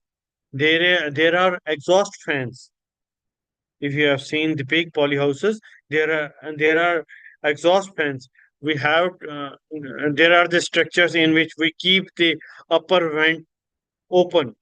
We keep the upper vent open. In that upper vent, the we use the insect-proof nets, which help in the maintenance of that humidity inside the polyhouses.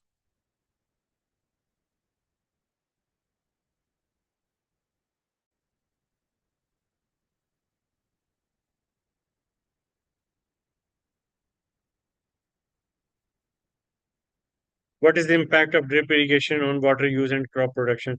Definitely, the drip irrigation helps in the drop by drop water application to the plant according to the need of the plant, which helps in the production, good production of the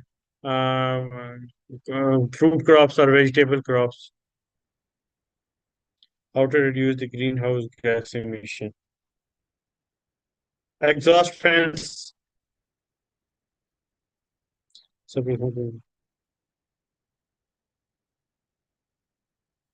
we can grow mushroom. No, we cannot grow mushrooms in polyhouses because mushrooms need definite structures. You can say there are different structures like bamboo houses. You can say the house, the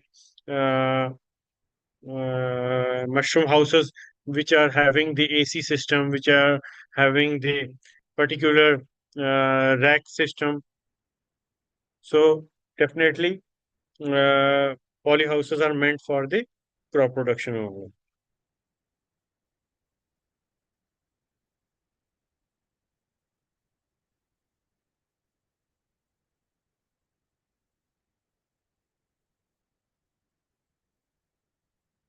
Any example of wild edible crop production under the protected cultivation? Yes, berries. The research is going on the berries. Like I have shown you the blueberries, the berries which are of wild nature, which are capable of having the high antioxidants. And the trials are going on those berries inside the protected cultivation.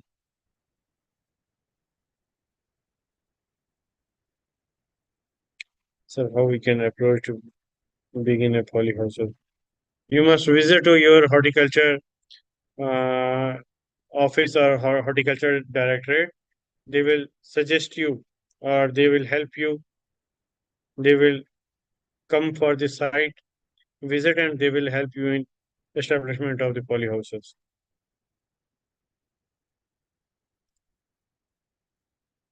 Sir, what is the difference between the polyhouse and greenhouse? Polyhouse, greenhouse, and glasshouse both are the greenhouses. Both are the greenhouses. Only in polyhouses we use the material polythene, use stabilized polythene for covering of the structure, and in case of glasshouse uh, we use the glasses for the covering as a covering material. Usually, polyhouses are used in commercial purpose. Glass houses are used for the experimental purposes.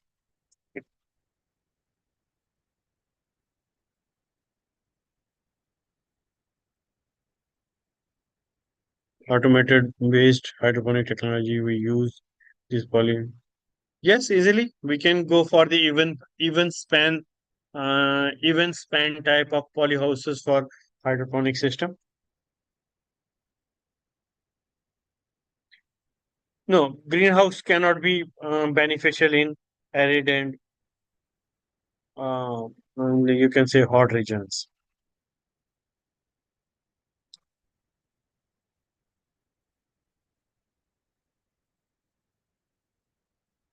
Yes, you can grow. You can grow. Uh, this is hydroponic. You can grow these strawberries hydroponically. Uh, it is a system in which a different type of hydroponic system is used for the cultivation of the strawberry crop. You can contact me. I will help you in establishment of the hydroponic in context of strawberries.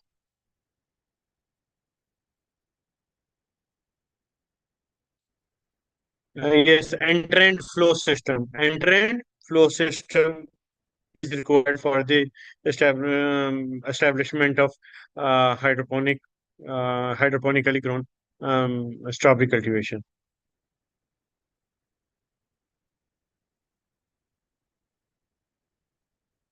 So, Shika, I think I have covered all the queries. Yes, sir. Yes, sir. Thank you so much, sir. Such a beautiful session. Thank you, sir.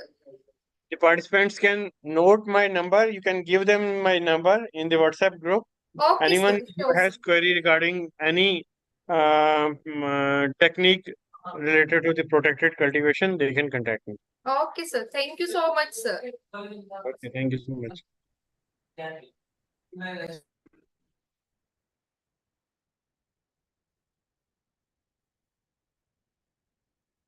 Okay, Shika, fine. Should I leave? Okay, sir. Yes, sir. Thank you, sir.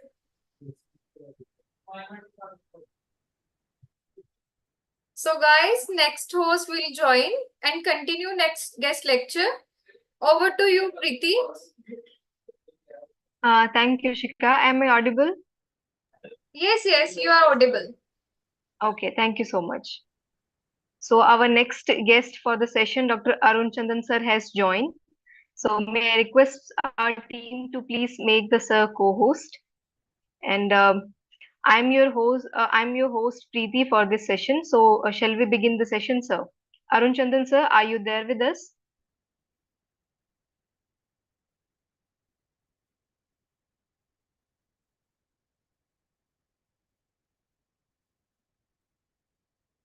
Arun Chandan sir, can you hear me? Are you with us?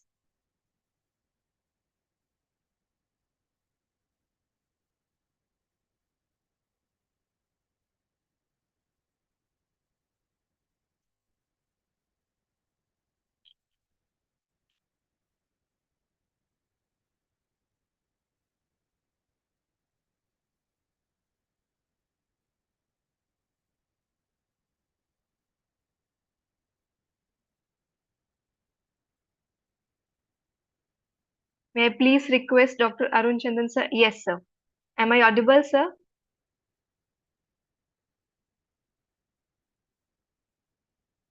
Sir, please unmute yourself.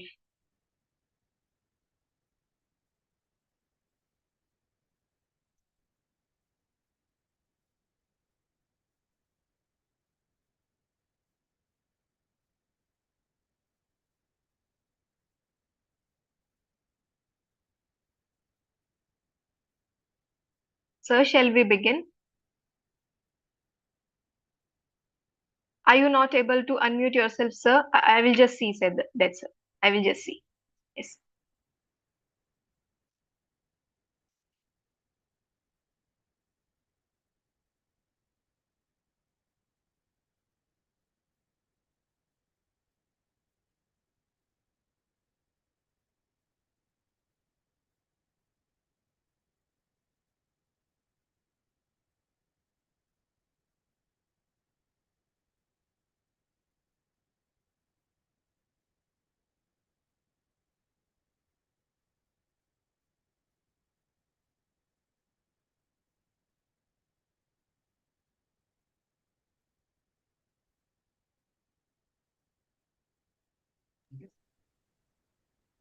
Am I audible, sir? Yeah, yes. Yeah.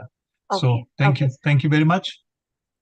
Thank you, sir. Just So a second. Just a second. Just let me. Yes, sir. ये Yes, sir. this one. ये वाली light. नहीं अभी है बस नहीं पिछली वाली बंद कर दो. Oh, thank you. Thank you. I think it's okay. I'll manage. हाँ ये वाली भी बंद कर देना इधर वाली भी. So actually, I left my office at 5 due to some Lok Sabha questions, so it was delayed. So yeah, wonderful. So thank you very much, and I'm really thankful to Just Agriculture for inviting me this great event actually. So I'm finding quite good number of participants here. Let me introduce myself. So, rather, are you going to introduce, or let me do it on my own? Yes, sir. I was just about to ask you, like, shall I introduce yourself to our participants, sir? Yeah, please do that. I think. Yes, sir. Thank you, sir. Yeah. Dear participants, for this session, we have with us Dr. Arun Chandan, sir. Sir is currently working as a Regional Director of Regional Cum Facilitation Center, Northern Region of National Medicinal Plant Board, Ministry of Ayush, Government of India, and working on medicinal plant sectors activities in 7 North Indian states like Himachal Pradesh, Uttarakhand, UP, Haryana, Punjab, Chandigarh, and Delhi as one-stop solution for herbal resources.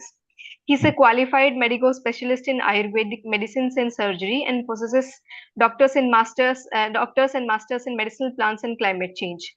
Sir has been worked as an executive director of Mountain from Himalayas, Sir has also worked with the government of Himachal Pradesh in the remote and far-flung areas of the state. He has been secretary to a high-power committee constituted by government of Himachal Pradesh for the maintenance and management of religious endowments of Himachal Pradesh for a period of 3 years. Sir, prior to joining to the government of Himachal Pradesh, he worked as a secretary cum director to the Society of Environmental and Rural Awakening and successfully accomplished a number of projects on medicinal plants, environment, natural resource management, health, traditional medicine, biodiversity conservation, and integrated rural development activities in Changar area. His research and status report of natural resource of Himachal Pradesh done for Royal Norwing Embassy brought in considerable funding to the state. Similar assignments has also been accomplished by the international agencies by Sir. So, sir, we are more than happy to have you here today with us. And now I would just like to invite you to the podium and address all our participants. So, over to you, sir. Yeah, again, thank you very much. So, as it was told that I work for National Medicinal Plants Board. So, National Medicinal Plant Boards comes under Ministry of Ayush, which was constituted in 2014.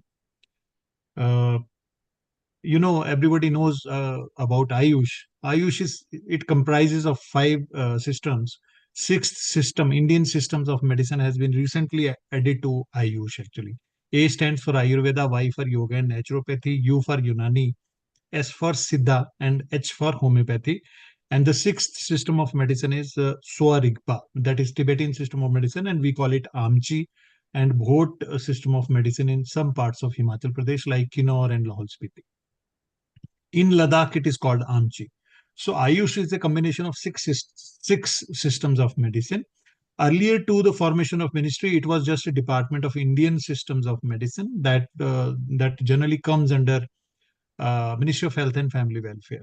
So in 2000, government thought that the work of medicinal plants should be coordinated because there were around 7 to 8,000 odd manufacturing units who were making medicines of Ayurveda, Siddha, and Unani system of medicine and homeopathy. They were suffering actually. They were feeling shortage of the raw material. And as you know, majority of the raw material which is used in Indian systems of medicine or making Ayurvedic or other medicine, that comes from forest. 75% of the raw material is extracted, harnessed from the wild actually. So that is unsustainable. Lot of issues were there. So government thought of creating this National Medicinal Plants Board. So board is basically is an institution that takes care of all aspects of medicinal plants, right from conservation, extraction, cultivation to validation, processing, and all that. So I will just in another 35-40 minutes, I'll take you through a journey. I'll give you a situation of the medicinal plant sector in this country. I'll just take you through the diversities, and definitely I'll tell you what are the opportunities through which this all the participants here they can actually work in. They can think of something like that for themselves and even for the country. So let me start my presentation. Yeah. So is it visible to everyone? Yeah, is it visible?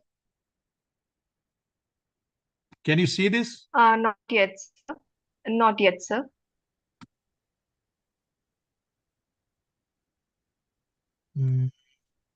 Oh, sorry.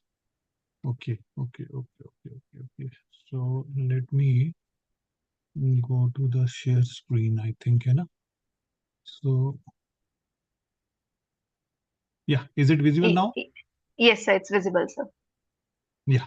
So this is visible, clearly visible now, right? Clearly, yes, sir. So again, I'll take you journey through this medicinal plants diversities and possibilities. As you know that this board has 7 regional centers.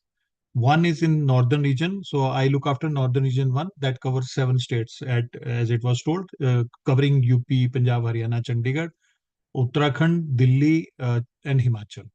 So I told you ministry constituted this in 2000, and yeah, so we only 2017 these single stop solution like RCFCs, regional centers, they came into existence. 1 was closed and 6 are in place. So and my area of operation covers two Himalayan states like Uttarakhand and Himachal.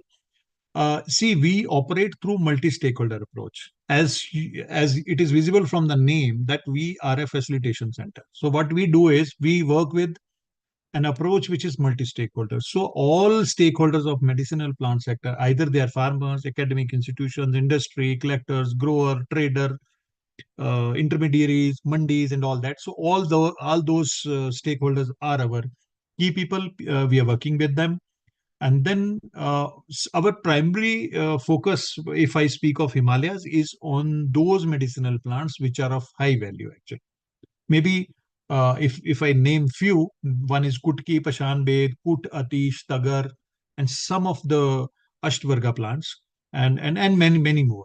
So we have a list of 140 species. They are the prioritized species by National Medicinal Plants Board. So we are supposed to promote their cultivation, conservation, and all aspects as a single stop solution for that. So we focus on supply chain, basically wild collections, cultivation concerns, contract farmings, etc., etc.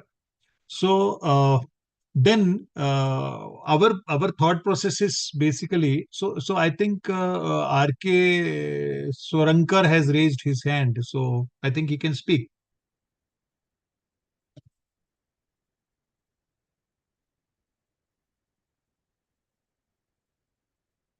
Okay. So we believe in end-to-end solution. So this is basically a cluster approach. We believe in value addition at the source, and then we facilitate marketing through e-auctions and some online portals also. We have one e-Charak online platform in place. It's available on mobile app also, Google Play Store also. So if you just see through this, that even WHO says that 80% of world's population depends on medicinal plants for their health care needs because they are affordable and accessible even to the poor people. And see, the plant-based medicines, they have their holistic and preventive healthcare values. You may have noticed that in the last 4 or 5 years, nutraceutical and food supplement based on cereals, herbs, they have taken momentum now.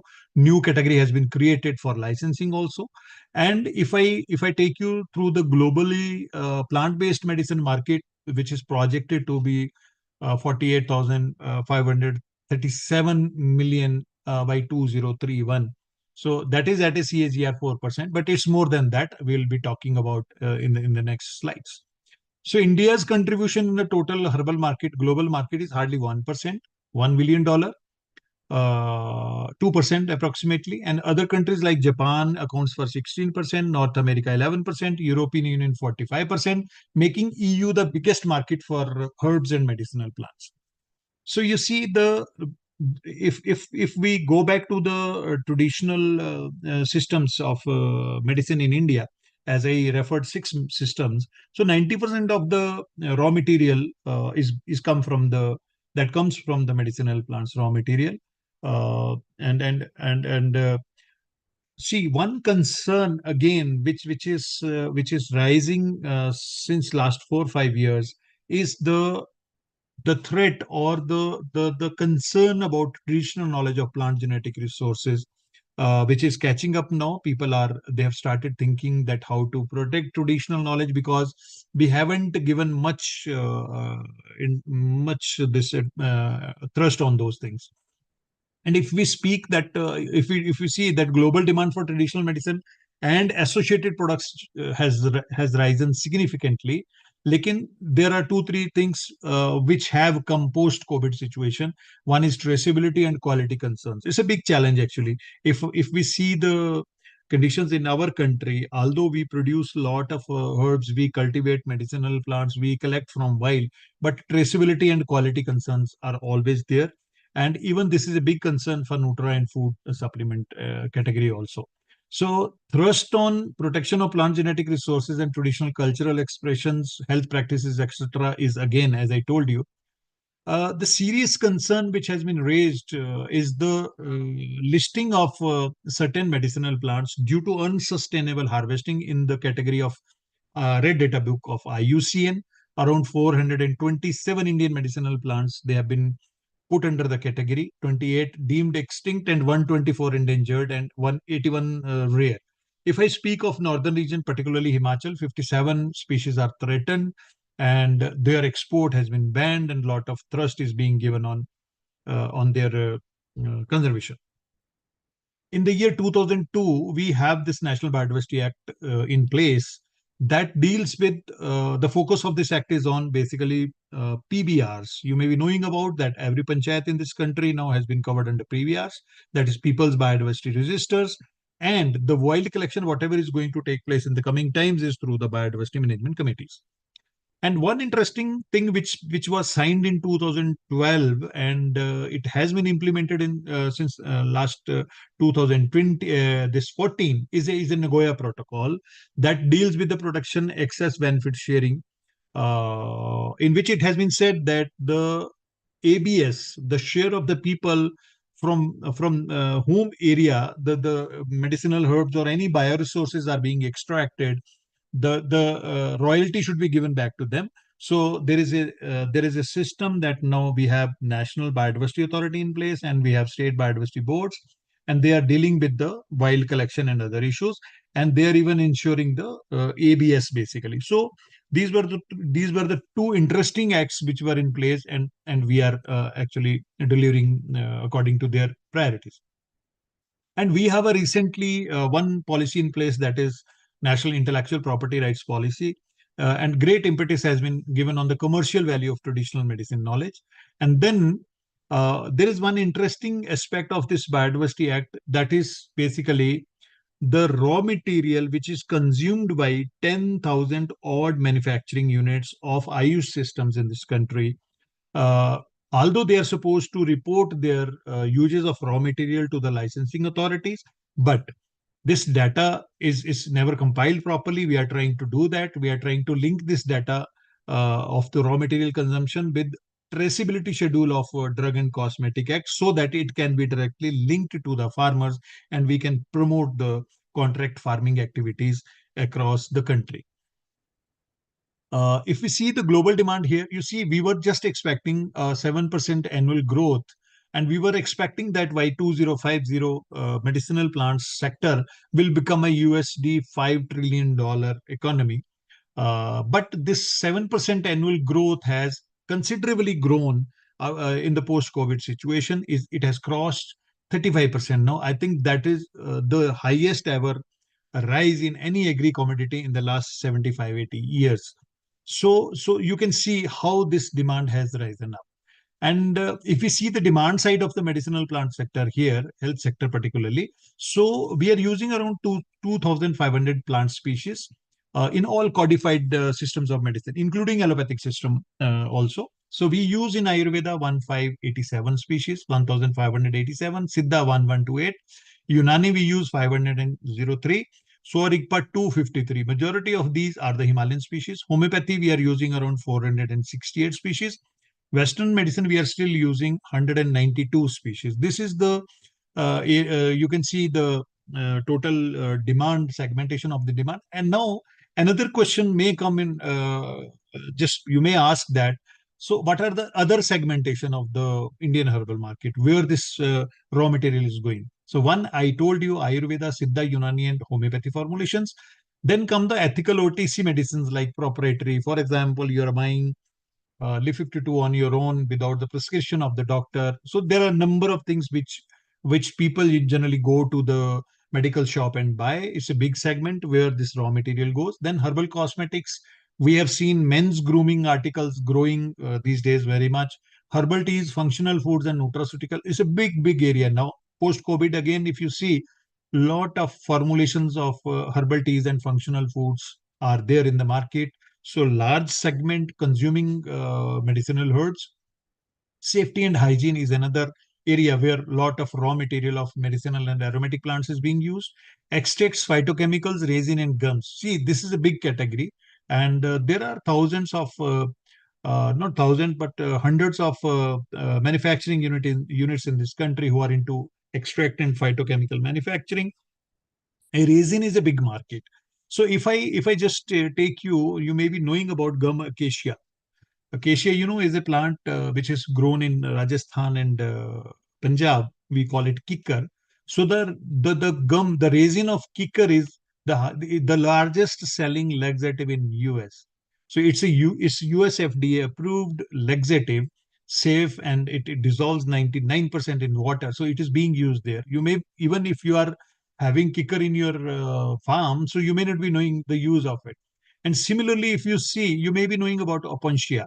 So Opuntia is a species which has been recently targeted by, or even permitted by US FDA for a molecule which is extracted out of Opuntia that is used to reduce body fat very fast actually, and safe as this thing.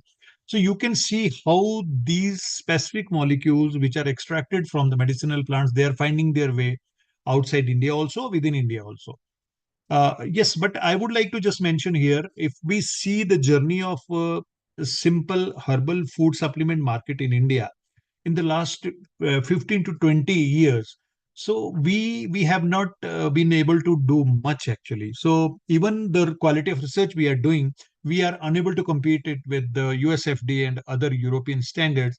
Even that is the reason that in India the consumption is actually still constrained to the ASU and homeopathic industry only. So flavors and fragrances is a big area. You may have noticed turmeric is how much popular. You see all entire in European countries, I have seen Starbucks and all other brands, they are selling turmeric latte and all that. So, and then aromatic oils and aromatherapy, home care, these are other segments. One thing which I would like to tell you, you people are from this science and all that. You may be referring number of papers and all. In the last 2 years, if you see the papers published with respect to the comparison of Indian healthcare system and US and European healthcare systems, so people have been comparing why the deaths of COVID were less in India as compared to US. What were the reasons? So, and then one more, the attraction is towards our culinary herbs and spices, basically. Whatever herbs which are consumed in Ayurveda or in Indian systems of medicine, 48% are the spices. So people, they were forced to understand that only the culinary herbs and the spices or the other raw material which is used in Indian systems of medicine, they were the ingredient who helped Indians to survive with COVID and all that. So, and then veterinary herbal products. This is another segment, and I'm happy to tell you that Ministry of Ayush has come up with the first pharmacopoeia of veterinary medicine, herbal veterinary medicine. Around 60 formulations they have been put forward for processing, and you will surprise that most of the veterinary pharmacopoeias in every state, they don't have any mention of herbal formulations in that. Still they use, for example, Himalayan Batish and all that. So number of herbal products are there which are already they're in use. So let me tell you one more interesting thing here. Uh, uh, you may be knowing, or I don't know you knowing or not, the first unicorn of Ayush is basically Kartike herbs. It's KSM 66. It's a molecule of or a specific patented product of ashwagandha extracts. So which has succeeded to cross the business. After doing research for more than 10 years, this company has introduced uh, ashwagandha extract as a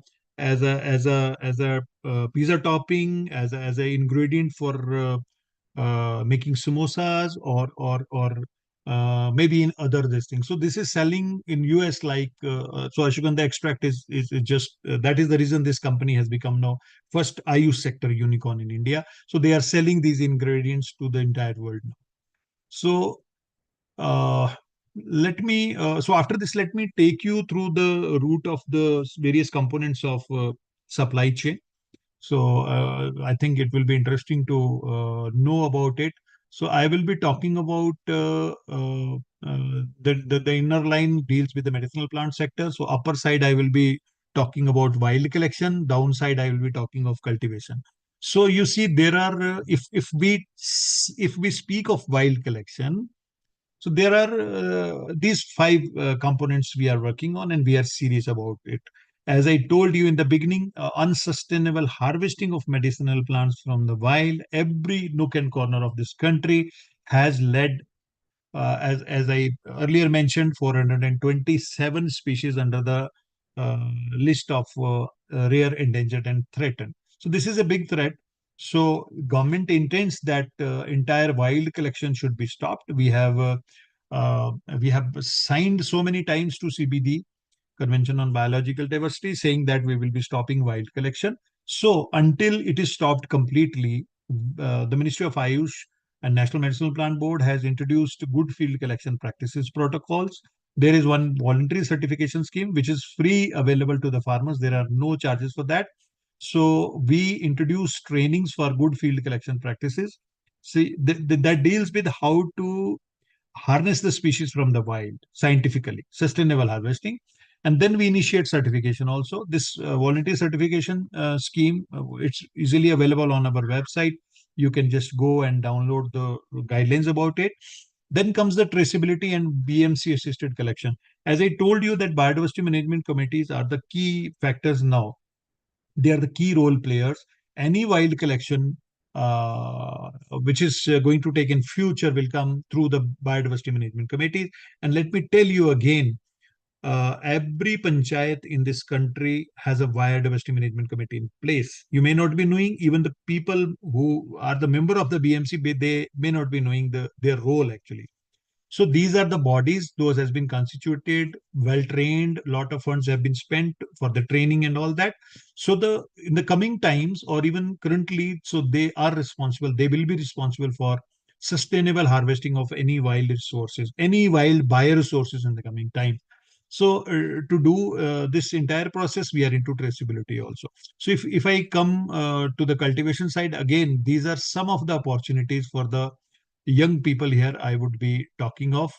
One, we are working on a short crop rice. Basically, you see, I personally feel the gap between the industry and farmer is who will take the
Yeah, sorry.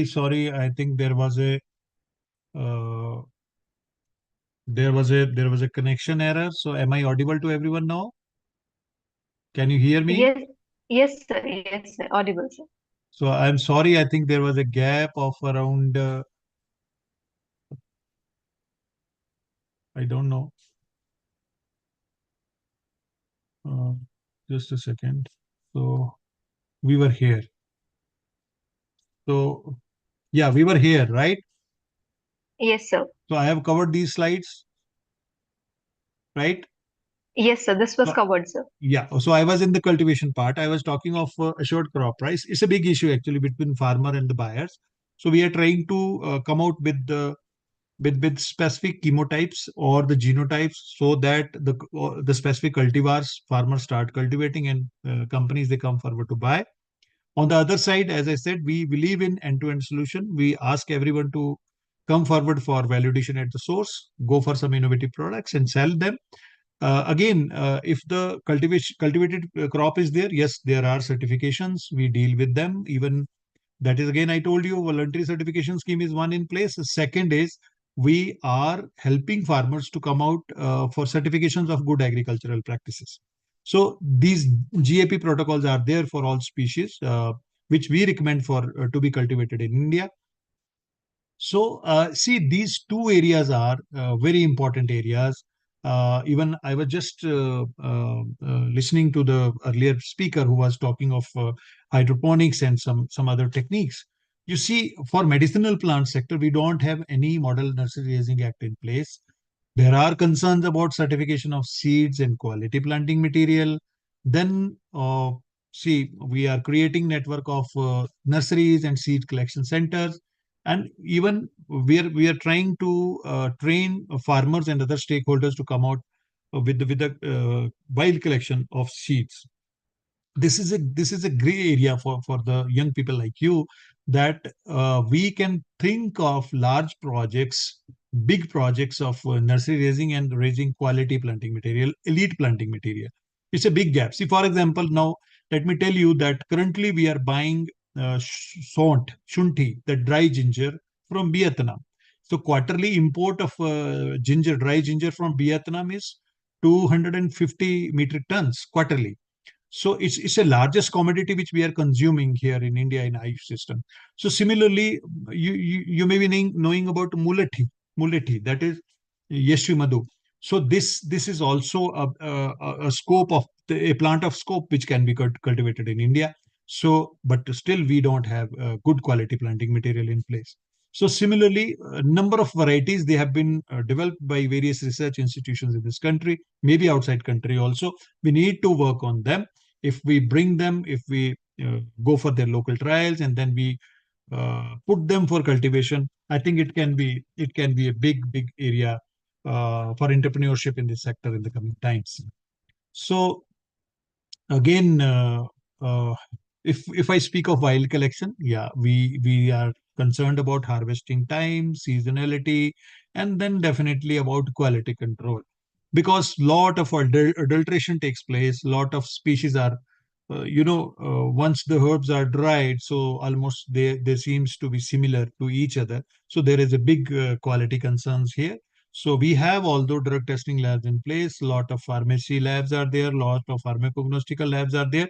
So, but it's again a gray area where we can think of, although BIS standards are there, API standards are there, but yes, yet lot of things are to be done, and it gives a great opportunity for the young entrepreneur to come forward.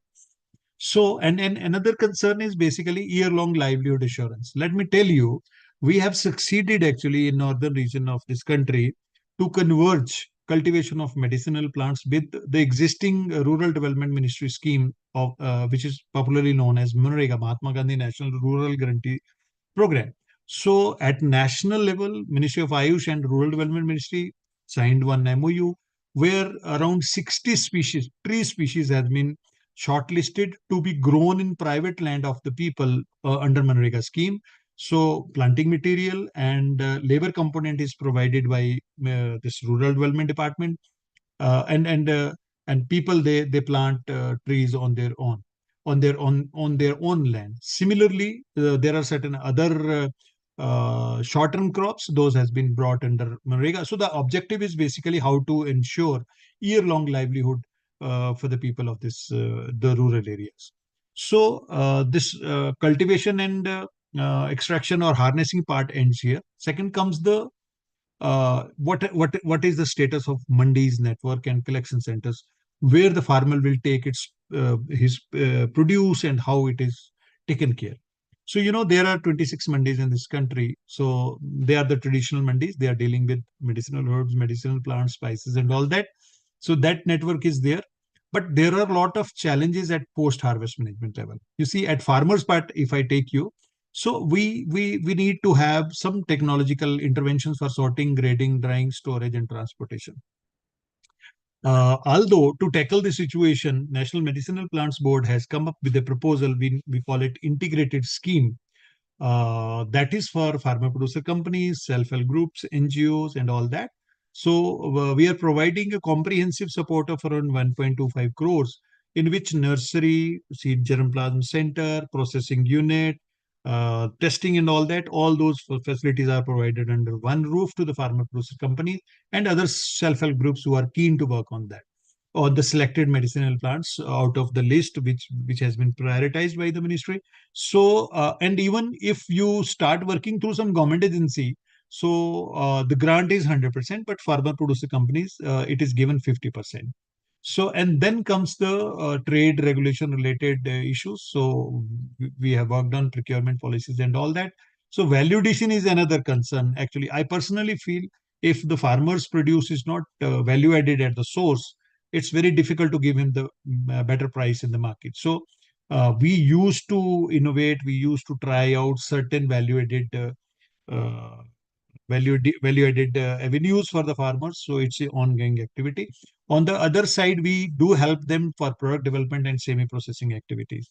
So similarly, you may be knowing that as I told you earlier, there is one new regulation in place under FSI, that is food supplement, like it is named as Ayurvedic Ahar. It was introduced in June 2022.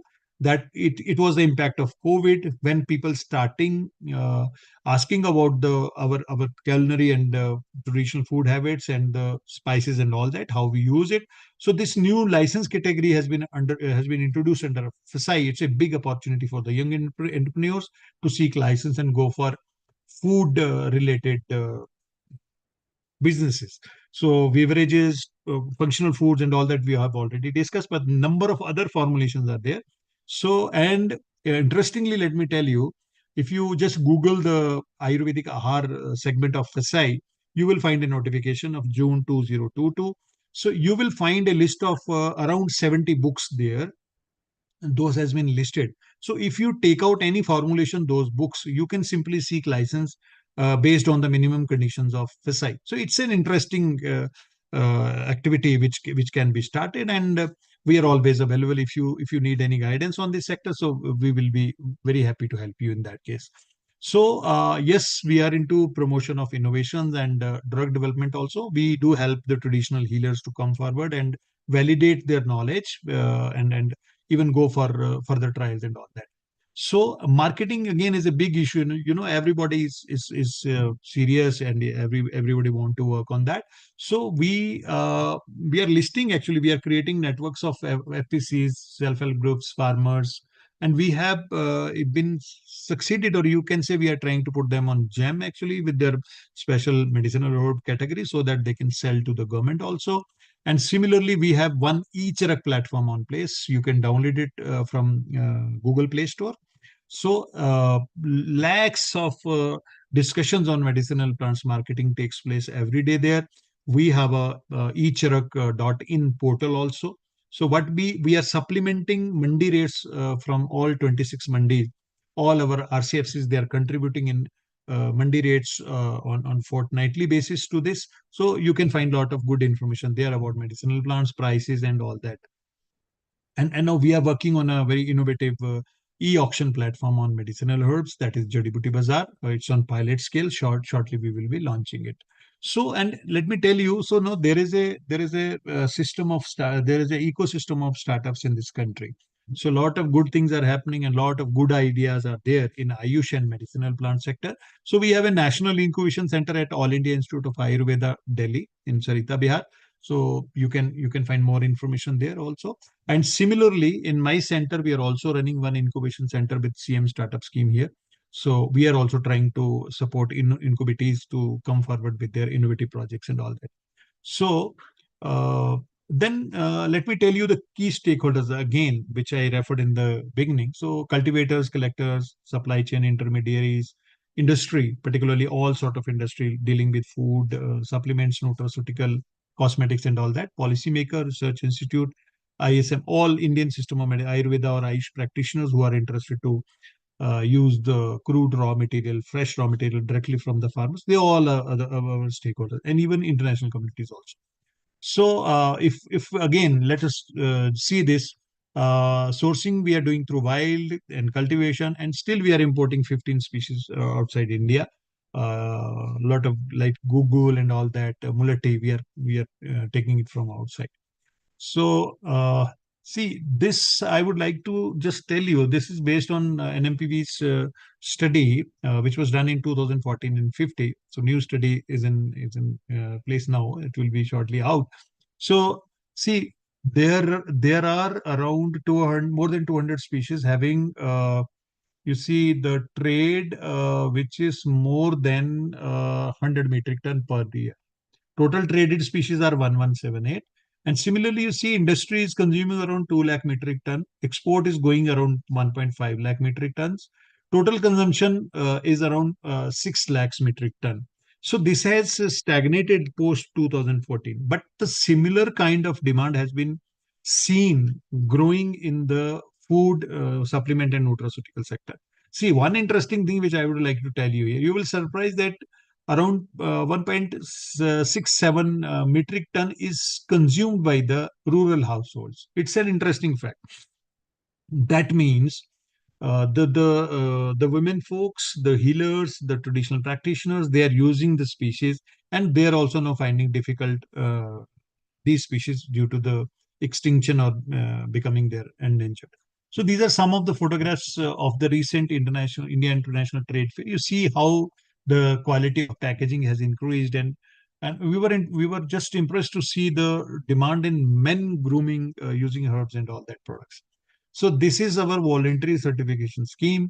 As I said, you can download it from our eCheck application, or from even you can just get it from eCheck.in website or nmpv.nic.in. You will get all these things there. So, and if I tell you the key thrust areas of National Medicinal Plants Board, so one is conservation. We are concerned about conservation of all these rare, endangered, or threatened medicinal plants, or as a whole medicinal plants. Cultivation, yes, 140 species I told you on our priority list. It's not necessary that we are confined to only 140. If any species is found relevant to a particular area, we go for that also. R&D, research and development, is a big area. I'll show you some of the R&D priorities of National Medicinal Plant Board. Quality assurance, again, is a concern. As I told you, trade, we are facilitating innovations in trade, other lot of good things. IEC and training, we are propagating use of medicinal plants, its cultivation, trade, and all that, as well as we are providing capacity building support and training program. Then cooperation. So globally now, we are promoting this cooperation also. So if I see into the priorities of research and development, so we are concerned, we are serious about multiplication of rare, endangered, and threatened plants through tissue culture. Then we are working on computerized databases of medicinal plants and monographs. Then bioactivity guided fractional studies, sustainable harvesting, post-harvest management, intercropping, chemical and molecular profiling, quality planting material, again, serious concern, germplasm and genotype identification and conservation, big area. So I would just like to cite one example. With University of Horticulture and Forestry, one professor, Kamal Sharma, had been working with National Medicinal Plant Board and RCFC for quite a long time. So he identified good germplasm of Terminalia chabula. That hurd is popularly known as one of the greatly used ingredient of Ayush. So the selected genotypes and germplasm were multiplied, and he came out with a new plant that gives fruits in 2 years' time. Otherwise, it takes more than 14, 15 years for a tree to give you fruiting. So this kind of multiplication and identification is under process for other species also, and you may think to work on any of these activities. Then authentication and standardization of crude drugs, a big area. Then finding out substitute for RET plants. So, and even there are a number of other controversial plants in Ayurveda. So all these things, they come under the priority of National Medicinal Plant Board. So this is about eCheck, that marketing platform I was telling you. You see, until last financial year, the total more than 25 lakh buyer seller interactions has they're taken place on this. We have around 10,000 registered users now, and lot of app downloads are there. So it does not even initiate any trading, but you see people, farmers, they or the buyers, they come, they feel the rates, they get technological information, and lot of traffic is there basically.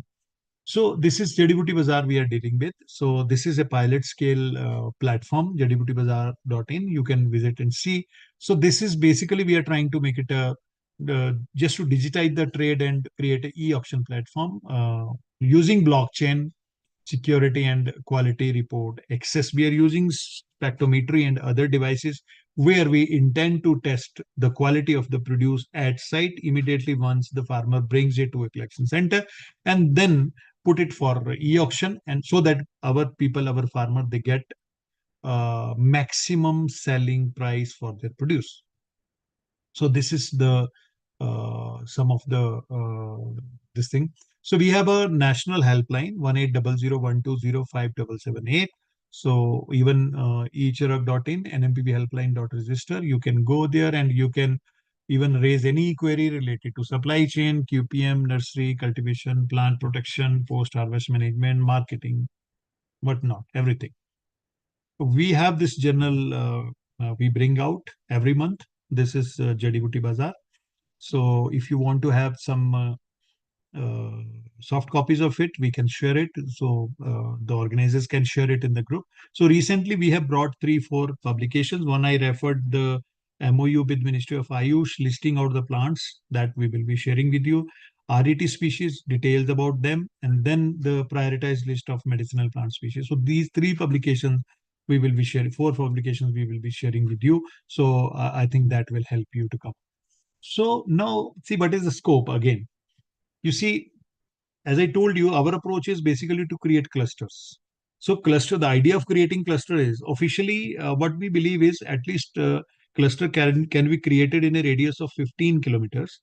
And the minimum land which can be clubbed under a cluster should be 5 acres. Maximum it can be up to any extent. So the objective of creating clusters is basically the input can be given at one place. For example, one farmer can go for nursery raising, other can be go for some value addition, or even if in the coming times you have lot of produce there, some buyer can directly come to you. So we are encouraging farmer producer companies, self-help groups, NGOs to just create clusters of medicinal plants, because the integrated scheme that I told you, that is to be created in the cluster only, so that all integrated activities can be taken at one place. So similarly, we are in the process of creating collection centers and regional mandis, as I told you. Then you see, as I referred, that sustainable livelihood opportunities, again, incubation center, this startup ecosystem is there. Then there is lot of huge scope is there for convergence dovetailing of schemes like Manrega. Bilateral funding projects, we have World Bank and other projects going on in various states. Those can be clubbed in, and National Medicinal Plant Board can come forward as a supporting hand to you for helping the farmers to make medicinal plants cultivation and conservation a reality in this country. So yeah, I usually show these 3 plants to everyone. These are 3 important plants you may be knowing about it. One is this Ephedra gerardiana. It is a cold desert plant only found in Spiti Valley. So you may have heard about Somras that was taken by gods. So people believe that this is the Somlata, the same Somlata having ephedrine in it. So it is used for respiratory disorders now. This is Seabuckthorn. Number 2 is Seabuckthorn. It's the wonder plant on this universe. So we intend to promote its cultivation in the entire Himalayan region. Then this is Ginkgo biloba. This is the oldest, third one is the oldest fossil tree on this universe. Although it's a Chinese tree, it is 25,000 crores year old. So, and it is the only plant which could survive bombing at Hiroshima and Nagasaki. Only this plant was reported to be survived there. So, and this is this is a drug of choice now. Its extract is used for Alzheimer disease and memory and other things. So we are also promoting this plant in the Himalayan region, at higher Himalayan region. So it's a good plant that can be cultivated there. So thank you very much. So these are my contact numbers. You can note them. And if you need any support, any guidance, anything else from my side, from my office, from National Medicinal Plants Board, you are always welcome. And I would encourage you that whatever things have been flagged, so there are huge opportunities in the coming times. Demand has increased considerably, and uh, and the scientific interventions in terms of quality planting material, validation, innovations, these can definitely help you to come out uh, with new avenues of entrepreneurship and businesses.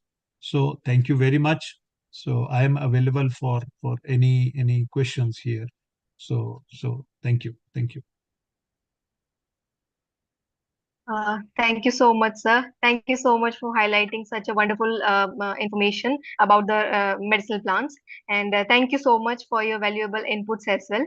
So I would just like to request all the participants, if they have any questions or query, please put in the chat box, or please unmute yourself. Sir, may I please request you to check your chat box as well. There may be certain questions in your chat box as well. So please check it, sir. No, I don't see any. Okay. May I please request all the participants, if they have any question or query, please put in the chat box. The chat box is enabled, or please unmute yourself and ask.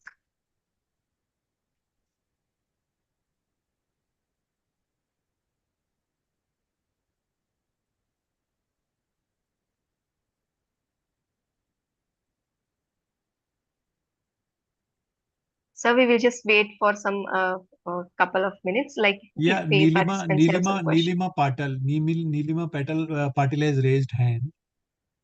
We can ask Nilima to say something. And Mr. R.K. Swankar has also raised hand. So, and Uh, Preena has also raised hand. So there are three hands raised. So they can ask one by one. Participants, you can unmute yourself, or you can put in the chat box also. May I please ask Nilima ma'am, or whosoever has raised hands, please Yogi unmute Yogi yourself, or Yogi please Tripathi, Vinayak Upadhyay, Shreya Bharti. So yeah. So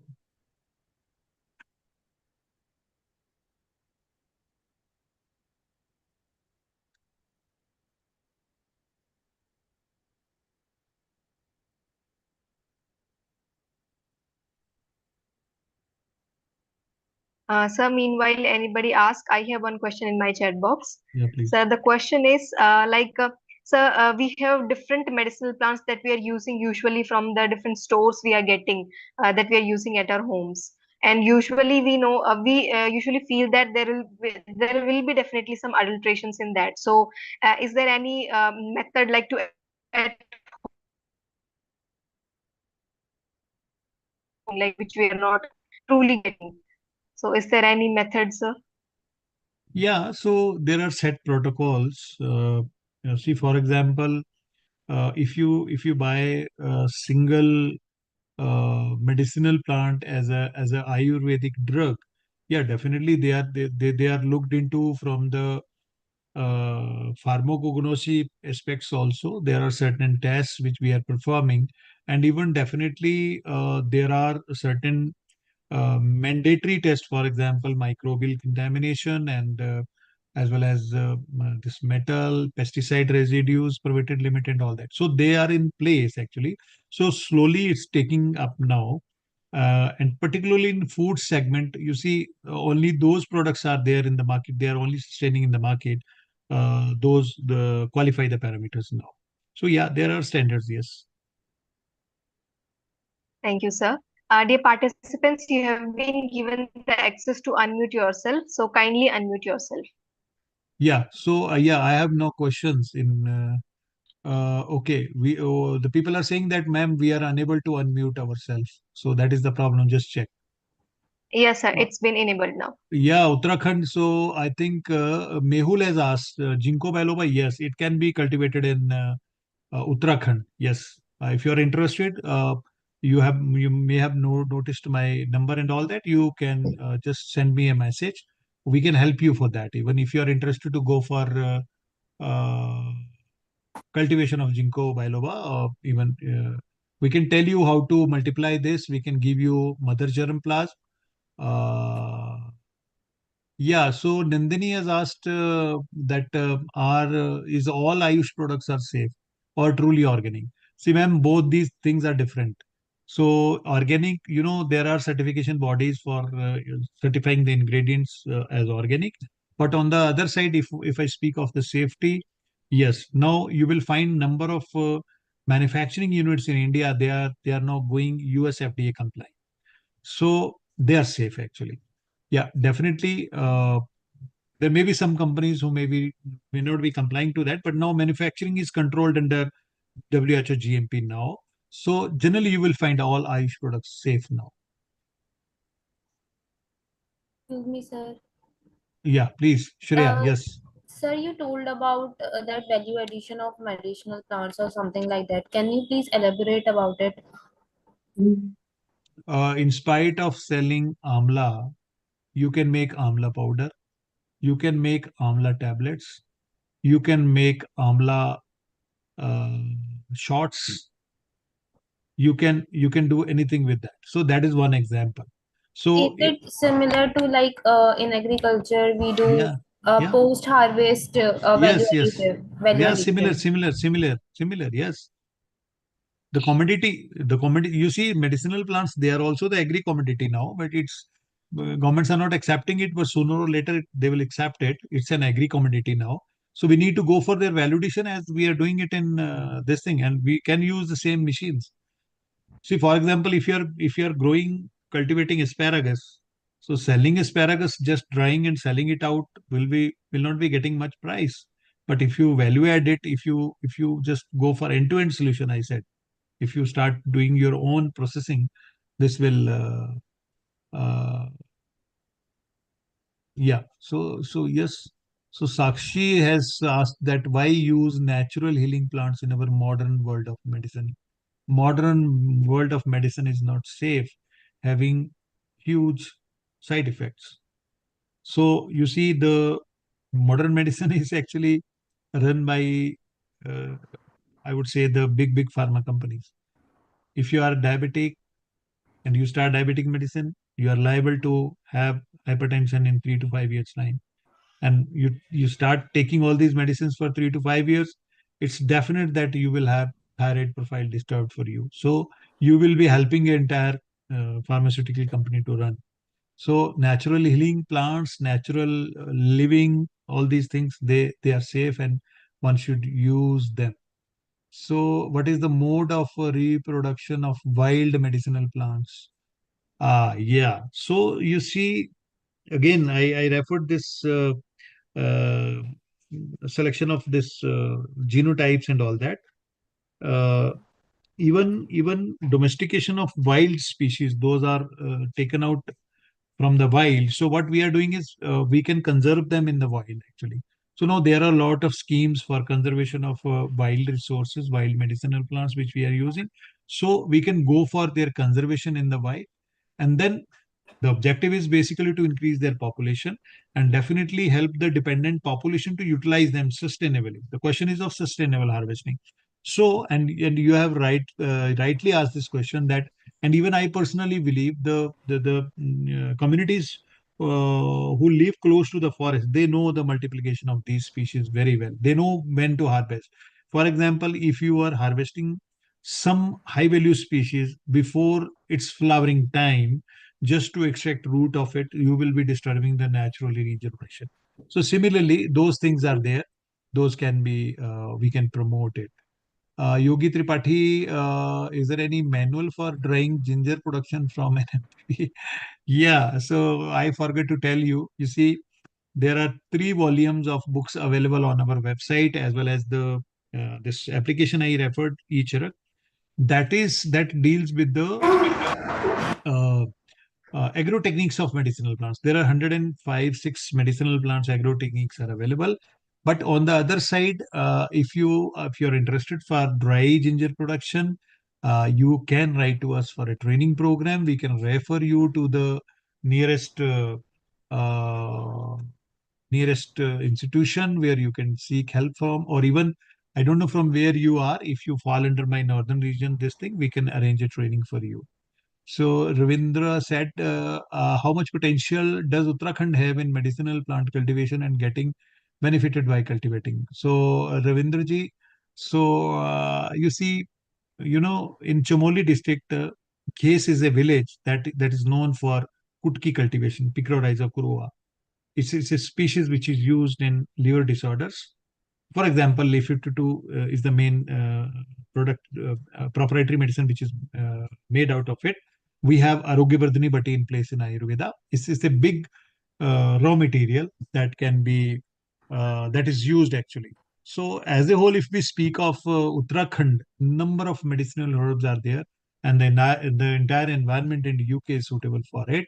You can contact the State Medicinal Plants Board in Dehradun, and we have HRDI Institute, that Herbal Research Institute, Research and Development Institute in Gopeshwar in Chomoli. You can get a lot of information from there. On the other side, you can always write to us. We have recently promoted cultivation of Xanthosylum ermatum, that is Timur, the seeds of which plant are used in toothpaste industry. So we have planted a lot of saplings there, and recently we are going to again go for cultivation of promoting cultivation of kutki there. So you are always welcome. You can contact us in any case, and we will be uh, Nandini, as Jinko, I told you, Jinko is basically a memory booster. It's a product which stops geriatric disorders like Alzheimer and other. So it's very useful.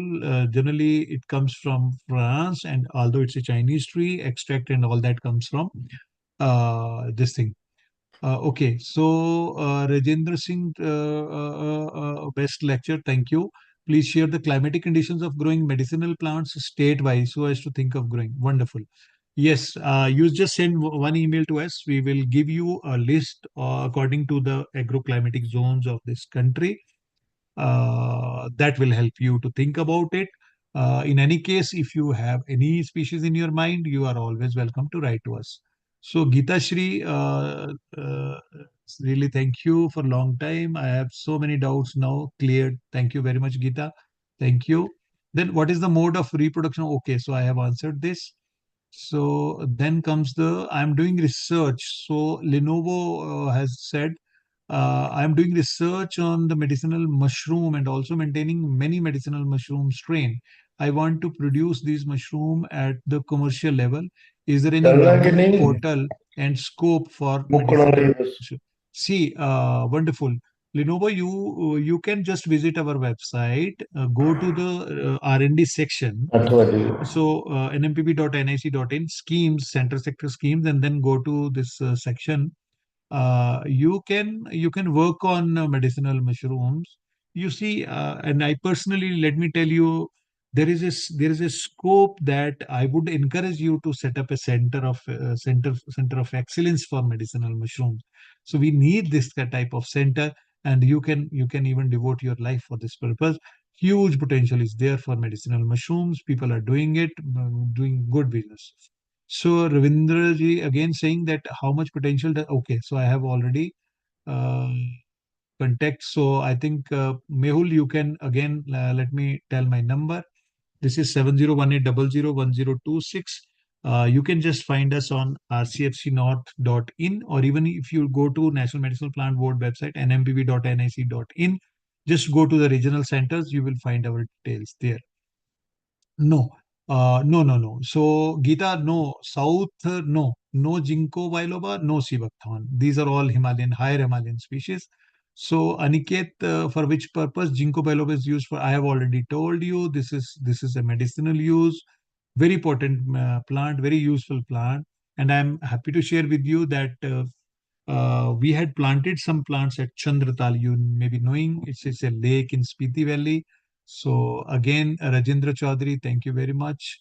Yeah, seed or cutting. Yeah, through cutting, even also through seed. But yeah, I'm sure this Thanavendanji, you are asking about Ginkgo biloba.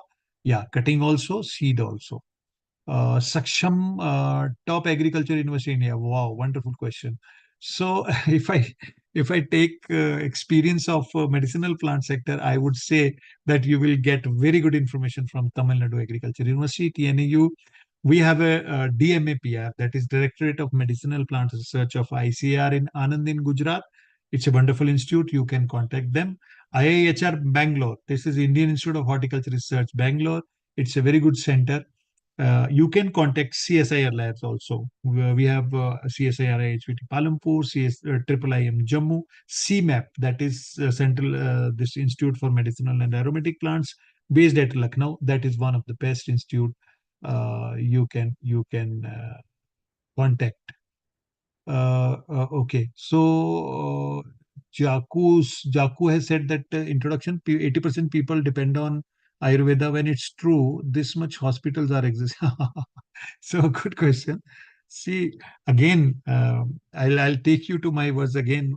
So the comparison of good hospitals with the deaths in India and US, you see, uh, you will agree with me that yes, we need to have good healthcare system in place, but definitely Ayurveda is a science of life.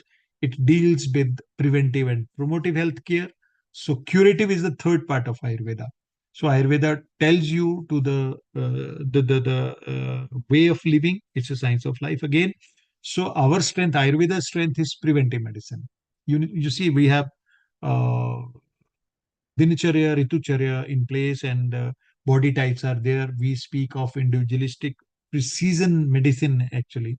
So these are the strengths. So Ravi Kumar, is there any high value medicinal crop for cultivation in Andhra Pradesh? Yeah. So I just named that Gloriosa Superba for this. Even ashwagandha people are doing in Andhra. People, so there are a number of species you can rely on. We can share some more list with you. Yes, we will. I will share. Charanjot Singh ji, I will definitely share my presentation with you. Yogi Tripathi again, as you told that multi cultivation can be beneficial sector for new growers. So from where we can get the quality planting material and what kind of geographical areas, locations are more suitable for it. Kumaon region. So I think the lower areas of Uttarakhand or Kumaon region are the suitable places. We can go for trials. Haryana Agriculture University is one of the best place to find out planting material there. Again, Yogi ji, I am telling you, I am just giving a call to the biotechnologists and all other people who are into agronomy and all that, that they should come forward to develop quality planting material of all these species. Huge potential is there. Crores of species, sorry, crores of species are required. Vinayak Upadhyay, it's wonderful presentation. Okay, Dharwad. Thank you very much, Vinayak ji. PPT, yes. Ishika Sembal, we definitely share it with you. Any medicinal crop to cultivate in open cultivation in southern India. So, Mahalakshmi, I would just suggest you just visit RCFC Southern .com, rcfcsouth.com. It's in this in Trishur. It's in Forest Research Institute, Trishur. So a lot of good crops they have been shortlisted there, and you will find a lot of good people there. So just contact Dr. Chako there. Even if you can find out contact on our website at nmpb.nic.in regional centers. You just contact Chako. I think you will get answer to your question. This Ravindra ji again, Uttarakhand in medical getting benefited by yeah, this I have. Dr. S.A. Patil, very interesting and informative session, sir. Please, yeah, I'll share definitely, Dr. Dr. Prerana Dhumal, very nice and informative lecture, sir. Thank you, ma'am. Thank you very much. Jaku's phone, please share PPT. I'll do definitely. Natural healing plants, modern medicine, I have already applied. West Bengal, what type of medicinal plant is good for commercial purpose? Go for Becopa.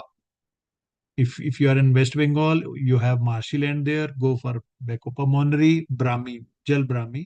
It's a very good plant. If you are able to go for a specific percentage of bacosides in it, if you are able to, even you can grow in hydroponics also.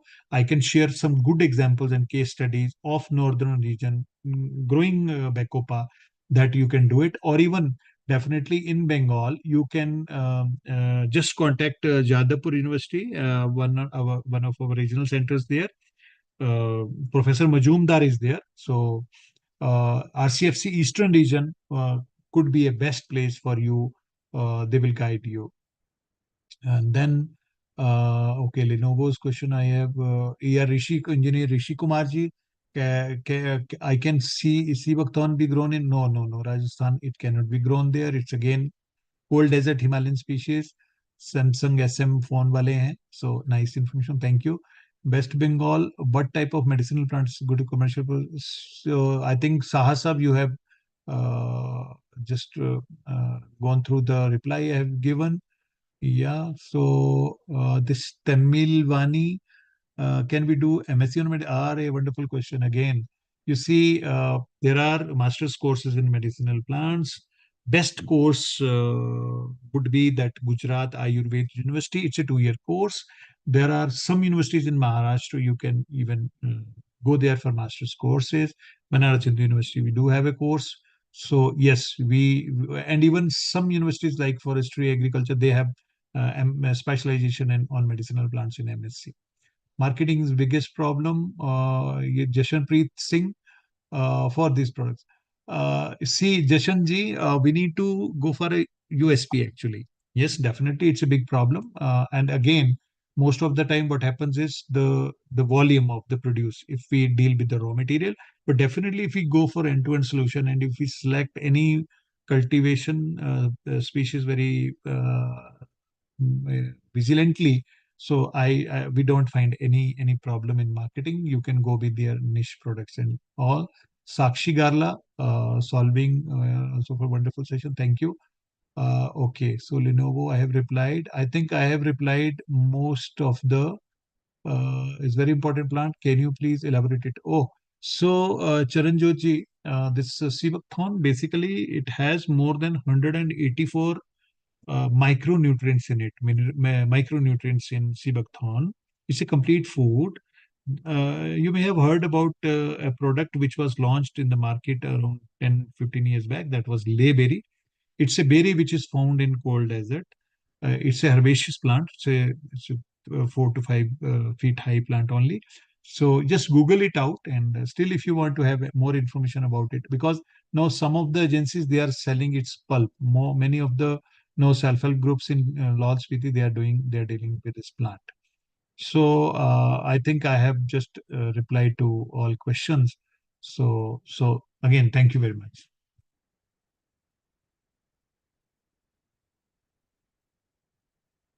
And for your wonderful presentation. I am very much sure that our participants must have learned and enjoyed your session, sir. So thank you so much. We'll be sharing your details in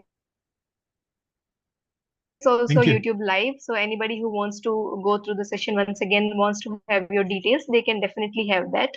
So thank you so much once again for joining with us, sir. Thank you. We are very much pleasure to have you here, sir. Thank you so much. Thank you very much. Thank you. Namaskar to everyone. Thank you.